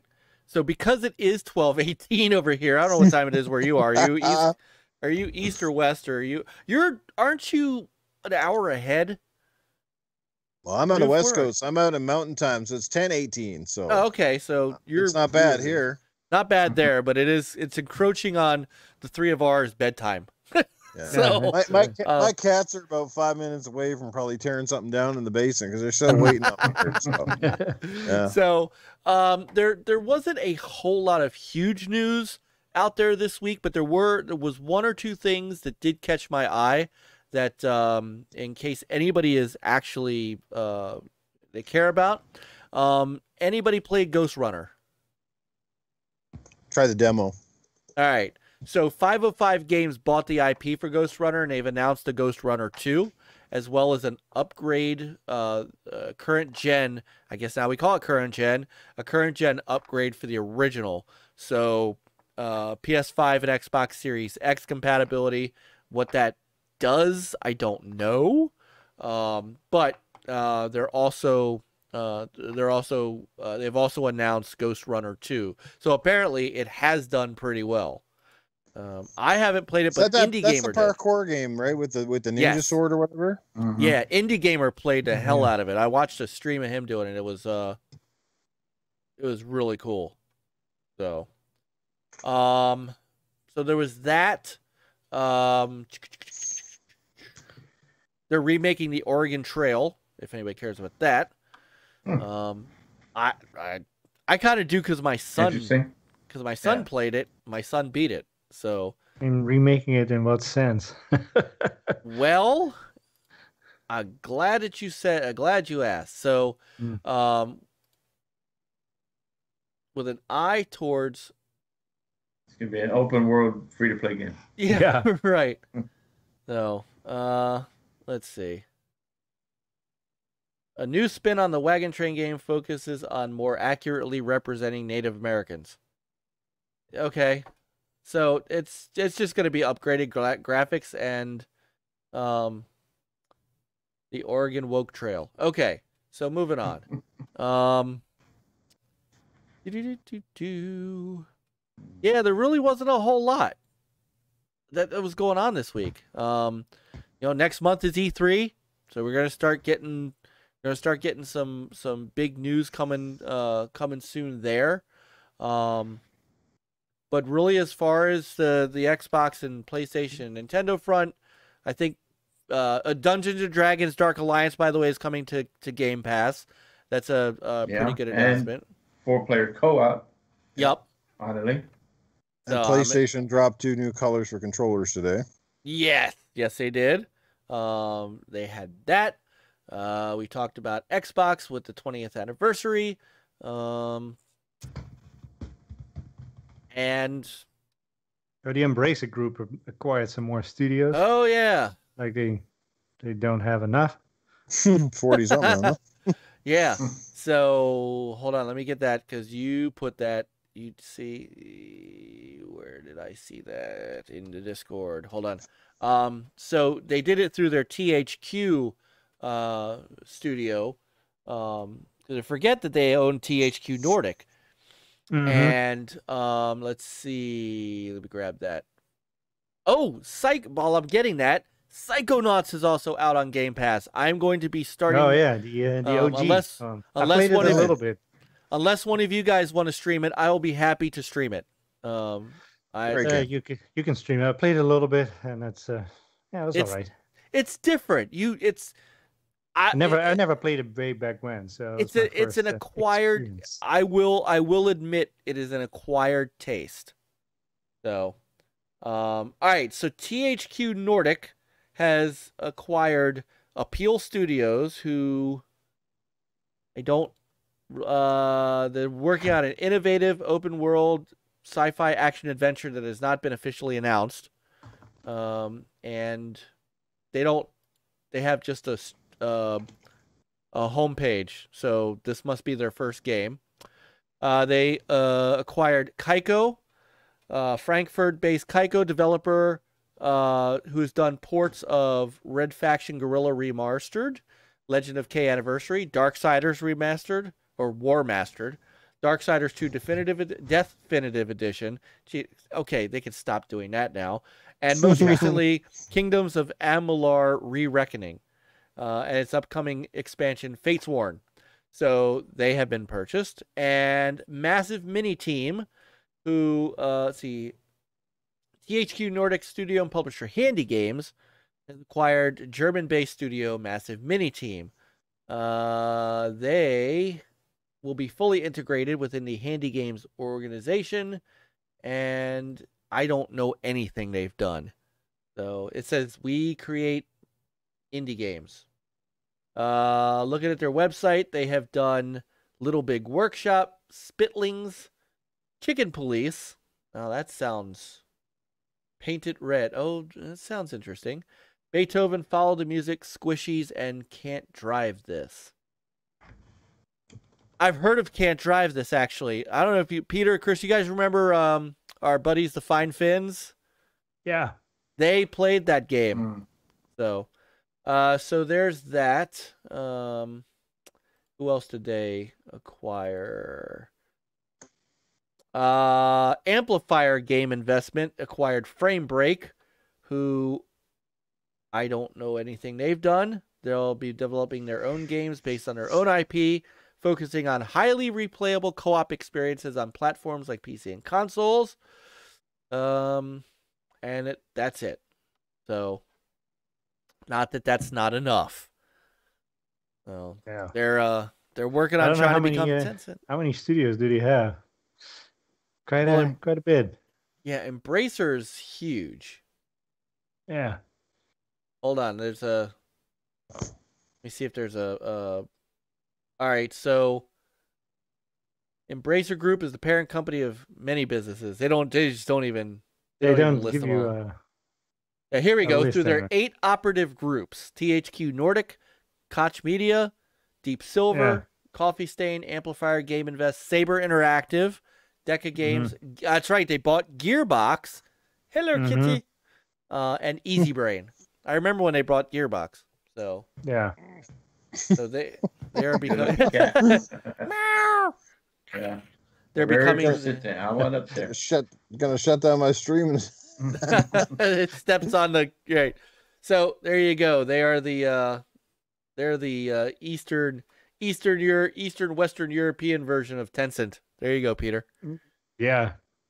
Pretty close. No, but it's funny because, you know, what you hear in the interwebs, it's like, oh, Microsoft buying all the studios, they have a monopoly. And then you look at this, it's like, man, Microsoft is so tiny bit in comparison. Yes. Yeah. So, by the way, the Xbox May update, has anybody gotten it yet? I think you got it, Peter, Yes. right? I did. What a shit show. Jeez. Half the stuff doesn't work. You try to add it to, you know, try to add a game to one of your groups and it doesn't want to show up. You do a full shutdown and it shuts all the way down.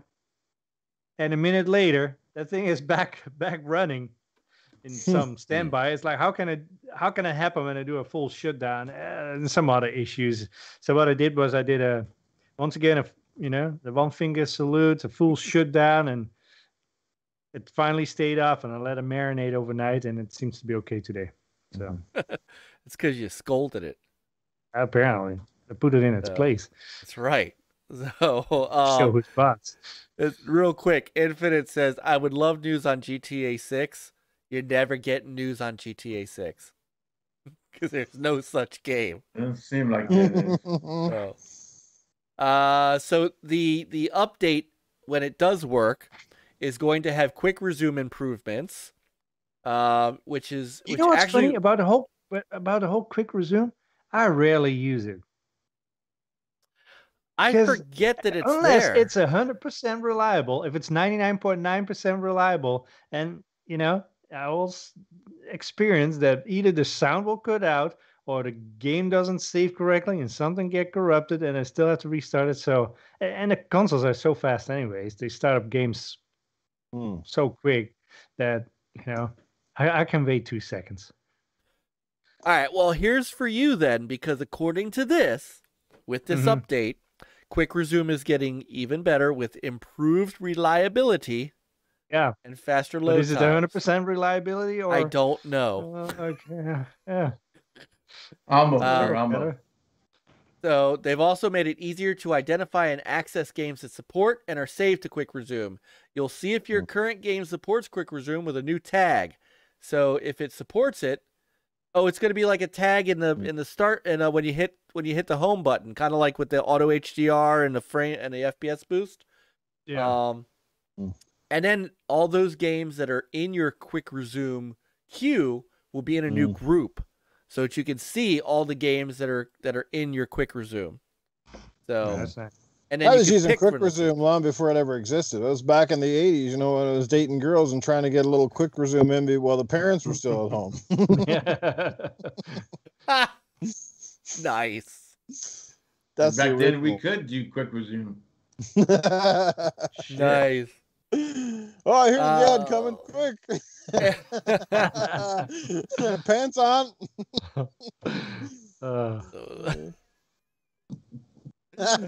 They're doing pass-through audio for, not to bring us back to gaming.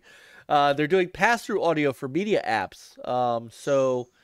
Pass-through lets audio decoding from media apps bypass the console for highest quality listening experience through external sound system. I guess that means that if you're watching Voodoo, then I don't know how, because the Xbox is the one decoding it anyway, but if you're watching that or Disney Plus, supposedly it makes it sound better. Someone will have maybe then it doesn't decode and it just passes it straight through and let you receive maybe it does. decoding. Yeah. Maybe it does. Maybe it's an LPCM. Who knows? All right. Watch game trailers with Game Pass so you can discover your next favorite game faster with easier access to Spotlight trailers. In the Game Pass library, dynamic backgrounds. Yeah. That I have to try. Now they have the one that looks like your OG Xbox, which is pretty cool. Yeah. Oh, I'm turning that on. Yeah. Ask a Parent multiplayer by title. So, and actually, believe it or not, I use that a lot because my kids are upstairs on the other Xbox, and I don't let them play jack crap without my permission. So, and they're finally fixing the Android and iOS Xbox app. Yay. Last month they added leaderboards. This month, stay connected with a new push notification to let you know when your favorite friends go online. They're updating achievement game pages to add stats, including time played and reliability. Loading that improve performance on loading your chats tab and sending messages in the app. They are sunsetting the Xbox One Smart Glass app for PC starting this June. This means the Smart Glass app will be removed by the store. There'll be no further updates to those who have the app downloaded. You can continue to use the Xbox app for basically all that stuff. Did you guys ever use the Smart Glass? I did. No. Not anymore. Once or twice. Not anymore, but I used it when it was out. Yeah. Remember with Dead or Alive 4, Dead or Alive 4, where the Smart Glass app was the phone and the phone would call you in the middle of the game for extra missions and shit? That was cool. All right, and that's basically all going on with the May update. That's all? Yeah. Last thing I have. EA Play is coming back. So EA Play Live is coming July 22nd. So they're not even trying to be part of E3, not even like the weekend before. They're doing their own thing. So no idea what they're going to do. But EA Play Live is coming probably back. showing the new Madden roster or whatever. And look, guys, they got the new game. It's FIFA. Oh. Yes. And welcome. We're going to have a 20-minute conversation with Pele. This year we have new roster, and we have guys who roll around realistically under dirt after getting kicked in the shin that they didn't get kicked in. And the high score of 1-0. Yeah. And you know what? FIFA theatrics. That'll be Most the exciting game ever. 0-0. That'll be the second highest selling game past whatever Call of Duty's coming out this year. So. Man, when I see those top 10s, man, they make me cringe these days. It's like, come on. Saying GTA should not be in there, guys. Like, that's like, after this point, that should not be anywhere close to the top 10. Like, it's the same. It's the same shit. It's GTA. It's GTA 5. Sorry, guys. It's Rainbow Six Siege, which actually does deserve to be there, and it's the entire Switch launch lineup. Yeah. Yeah. Mario it's like, Kart. Yeah, FIFA, Madden, Mario Kart, GTA 6, and Zelda Breath of the Wild. Minecraft or something like that, Breath of the Wild, Mario Kart. It's the same like stuff all the time. It's like, come on, man. It's why we don't do it anymore, because I look at the list every month and I'm like, it's the same stuff we said last month. Minus whatever the new game is that kind of creeps into the top 5. But the rest of it's all the same stuff. NBA 2K. I think NBA 2K2 is probably still in the NPDs. It's just, yeah. So, all right, that's all the news I have. That's anywhere. Sony's working on 25 games for PlayStation 5, half of which are new IP. So, take that for what it's worth. I don't think PlayStation Studios is working on 25 PS5 games because they don't have enough studios to make 25 games.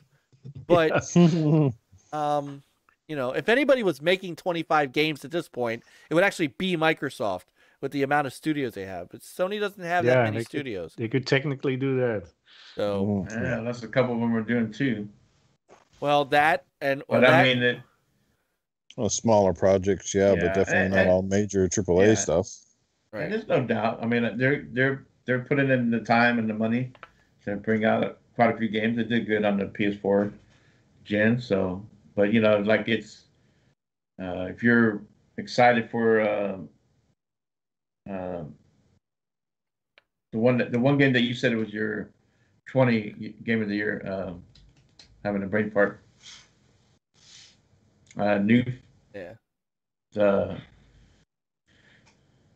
The part 2. Sure, which one? What? I'm having a brain fart. The stupid game on PlayStation only. Horizon? No. The one that the what's the name? Neil Druckmann and all that shit. Oh, The Last of Us 2. Last of Us 2. Yeah. You probably won't get that until the end of PS5. You know, like we did. And probably get a remaster of the first one. Or I was gonna say, we'll probably I think they see were looking at that another too. remake of that. Yeah. Yeah. So Who knows? it takes a while to make these games, so they're coming. But you think that's the thing? It shouldn't be taking as long because unless you're changing the engines, aka like a Halo, like when you already have the engine set and most of the resources are there, why would it be taking so long? That is true. And this is what Good we've point. heard developers say a few years ago. And I think one of the developers made it like sort of an engine where basically what they want to do is they make the resources and they make like for example, if you wanted to use a crate in your game, right? Instead of constantly every developer having to remodel that same crate, it would basically, it's like a database of stuff that's already pre-rendered and done. And you just put it in the game and you place it where you need. So you're not constantly physically drawing. And that's what they all need to do. Like there should be a standard across the industry where it's constantly like, I have to build every single asset in the game every time we make a game. The assets should be there, and it's just, okay, well, we're going to add some texture quality, some lighting. It's going to make it look better, but you're not constantly building, right? So, because that's what's taking the time. So they've got to find better ways to speed up these processes, because honestly, like, while I complain about Assassin's Creed every year, I think it's starting to get kind of like crazy when you think about like, okay, well, my favorite franchise, we haven't seen one in 5 or 6 years. Like, there's no reason right now, personally, with Rockstar, the resources and the money they have, that we have not seen GTA 6. Yeah, it's 2013. That's over 7 years now on one franchise that came out the last generation. So what is the holdup? I mean, obviously they're laughing all the way to the bank, right? But that's still not the point. The fans are crying for a new game. We want one. I don't know about everybody else, but I want a new one. You want a new one. So why aren't you bringing it? We're asking for it. Because what? Because there's still obviously a population of people that haven't bought the game or they're buying it for the 5th freaking time, got their grandmother playing it. I don't know what the hell it is. Like, stop it already. Like, cut it off. This is what I say with these servers now and this stuff. Like, and I guess that's it. As long as people keep pouring money into it, they're like, well, it's great because we basically spend next to no money now to keep making add-ons. People keep buying it. So it's like super win for them, right? Anyway, another tangent, but no, it's okay. But you kind of answered your own question. Until GTA 5, and it's not just GTA 5, until GTA Online calms down, I think they're not going to talk about GTA 6 because why rock the boat on their money stream? It's can you imagine how big GTA 6 is going to be when it comes out? It's going to set another entertainment record. It very well might, but imagine too, it's going to be games as a service. The GameStops of the world are going to be flooded with about 50 billion copies of GTA 5. They're going to sell for 99 cents. Right? Yeah. All right, guys. I don't have any more news. Does anybody have any more news? Because I don't. No. I'm out. I'm dry. The well has run dry of news. I think it's time to wrap it up. We brought up a lot of good stuff. And, well, look, we rarely go almost 4 hours. I mean, we're 3 hours forward, but it's really only special occasions, and you and Mag being here today has been that. The only other time that we've gone this long was when Tommy Tallarico was on last year. Ever since then, we've been careful to make sure he only stays on for a short amount of time. But the first interview we ever had with him, we went 4 hours. It was an amazing experience. This has been an absolute pleasure and a fun time with you tonight, Newf. And I know Mag had to leave early, but damn, what a duo you guys make. I mean, the success is there, and it's going to keep going for you guys, and for good reason. So we're like Laurel and Hardy. Yeah, Laurel, Hardy, and Tony. I just got something to say in here, Mike Mullis. I know you wanted to get me in here on your show, so I'm not going to disappoint you. I won't stay long, honest to God. Yes. But Newf Nukem and Meg, I'm going to tell you one thing right now, the both of you guys, you need to shut up. Like, shut up. You're going to talk forever. These guys are going to be sick of you already. Fastback came out of a coma already once in the show, and he's back here now, and you guys are going to shut up. It's great that you guys know all about the gaming, but at some point in time, you're going to shut your pie hole. You just keep talking and talking and talking. And so stop it. Do it. And Mike Mullis is never going to invite you back in the show again. I mean, my God, the guys are going to be waking up in the morning and eating their breakfast. We're going to be having breakfast with Boom tomorrow. The show is still going. What the hell is going on here? So shut up. We don't need to hear you speak and speak. I mean, I've gotten to the chopper, the plane. I've got back on the yacht, and you're still here. What is going on over there? Okay? So just keep it quiet. But this is a great show. I want to say amazing stuff. The Tony Baloney guy is crazy. We're going to smother him. Yes, but Newf Nukem and Mag, you guys, you're too long. You got to get out of here. You just go on. You blabber. If I want, and look, I could have my wife come onto the show if I wanted to hear talking like that, okay?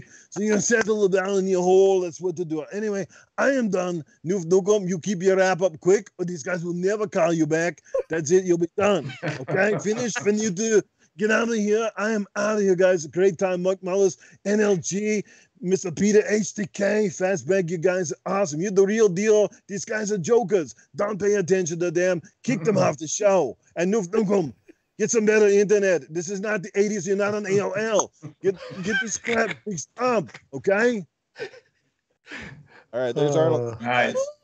Fantastic. Fantastic. Thank you, Newf. Thank you, Newf. That is freaking awesome. I was hoping we could slide Arnold in there.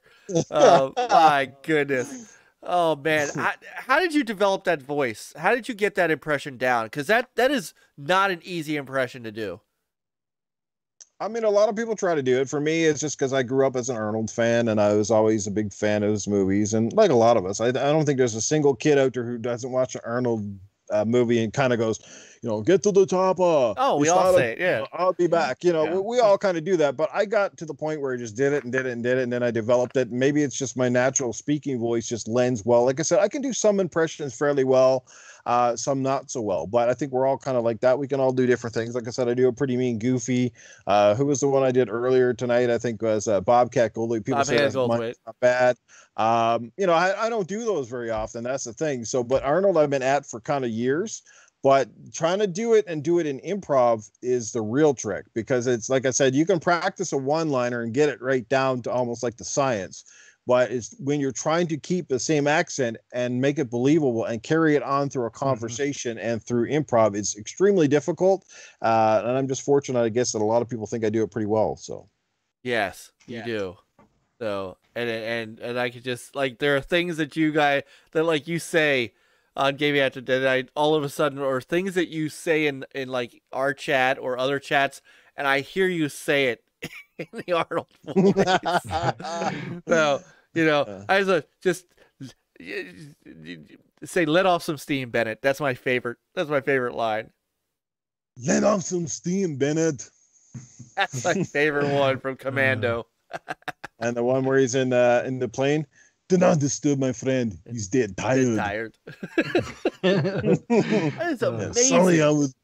Sully, remember when I promised to kill you last? I lied.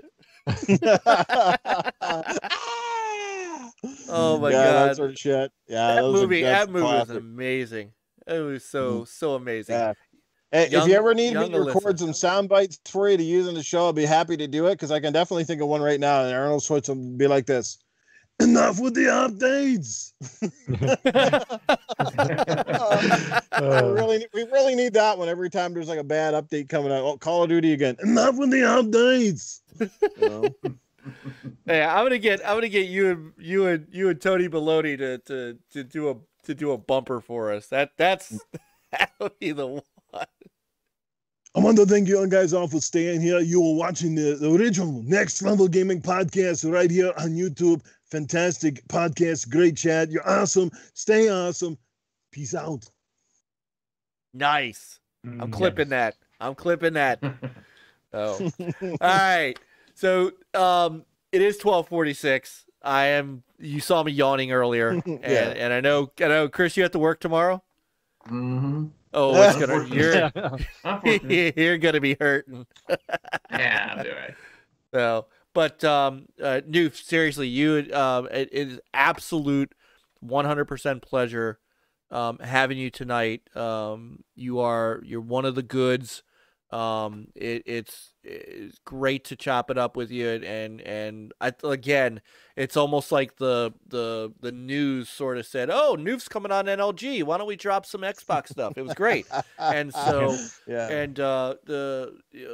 getting involved in our topics today was just fantastic. Just as with everybody, you have an open invitation anytime. Well, I had a great time being here, man. I appreciate the invite, guys. I really did. Like I said, sorry if we did ramble a little bit or anything like that tonight and run definitely over schedule. But like I said, we were obviously having a great time. And, the landscape of gaming, 20 years of Xbox, like I said, there is so much you could go into. You could spend literally 4 or 5 hours. I know I could go back through a lot of history and definitely chat it up. And we all could. So, but anyway, thanks for having me here, brother. Appreciate it. Yeah. Thank you, Newf. It was great. Absolutely. And chat, whoever's left in chat, I don't know who's left. There's like 10 people left. They're popping out. We're down. They're falling like flies too. So, but who's left is Brother Lance Jennings, who is always here. AssassinLupa, who never sleeps. I don't know how she sleeps or when she sleeps. She's a vampire. She's told me this. Brother Pong, who we love and now is going to be on in June. Qeorge, who we're gonna get on in June, and YOBY, who's coming on in June. He said next week he'll be back, by the way, with his question. Who else is left? SB stopped by. I think he's hanging out over at Fun Pop. Throw them on while we're talking. These guys are so cool. Mav is these guys are just awesome people. That's just all there is to it. So if they're still on by the time we're done, and I'm surprised they're still on. But go hang out there and tell them we said hi. So yeah, chat. You guys, so freaking great. Infinite's still here. Love you guys so much. And by the way, Newf, where can people find you who don't already know who you are? Yes. Pretty simple. Newf Nukem on Xbox, Newf Nukem 76 on the PlayStation Network. And guys, like I said, I do have a couple of different podcasts. Tuesday night, you can find us at 10 Eastern. That is 8 Mountain Time on my YouTube channel, which is just Newf Nukem. That's Gaming After Dark, myself, Titan Drago, and the Middle-Aged Game Guy. And then on Sunday morning, and this Sunday coming up, our second episode of Good Morning Xbox, where you will find me in another fantastic panel of great people. A little more of a G-rated show, so you'll be just waking up to your morning coffee, all that good stuff, but that's where you can find it. That's the podcast on my channel. Go check it out if you haven't already. I appreciate the likes, subs, all that stored, and make sure you support all these guys. We're part of one big community here, and we can't do it without you. It's been a lot of fun tonight, so thanks, everybody. Have yourself a great night, and I look forward to gaming with you all soon. And don't forget about Community Game Night this Saturday. With on the Xbox, all you got to do is jump into the live party. We're playing Wreckfest to get things going. That kicks off at 8 Eastern, which is 6 Mountain. And then after that, some Rainbow Six Siege. So there you go, guys. That's it for me. Thanks for having me, guys, here on NLG. Appreciate it, guys. Take care. Yeah, have a great one. And Chris, Peter, we'll get on out of here ourselves too. Another great night of good shit. Yeah, good shit. That's the way to put it. Another great night of game talk. And we're sorry MAGG couldn't stay longer, but next time he'll be on for the 4-hour experience. So could you imagine? We'd be 4 a.m, he'd still be talking. He's gonna be shocked tomorrow when he gets back and he finds out this podcast went this long. He's gonna be, what the hell? Right. How was this thing on for so long? I could have come back. It's phony baloney, yeah. My lose weight. You have to make sure you get all you sleep in. All right, everyone. So everybody have a great weekend. Pick up a controller and play.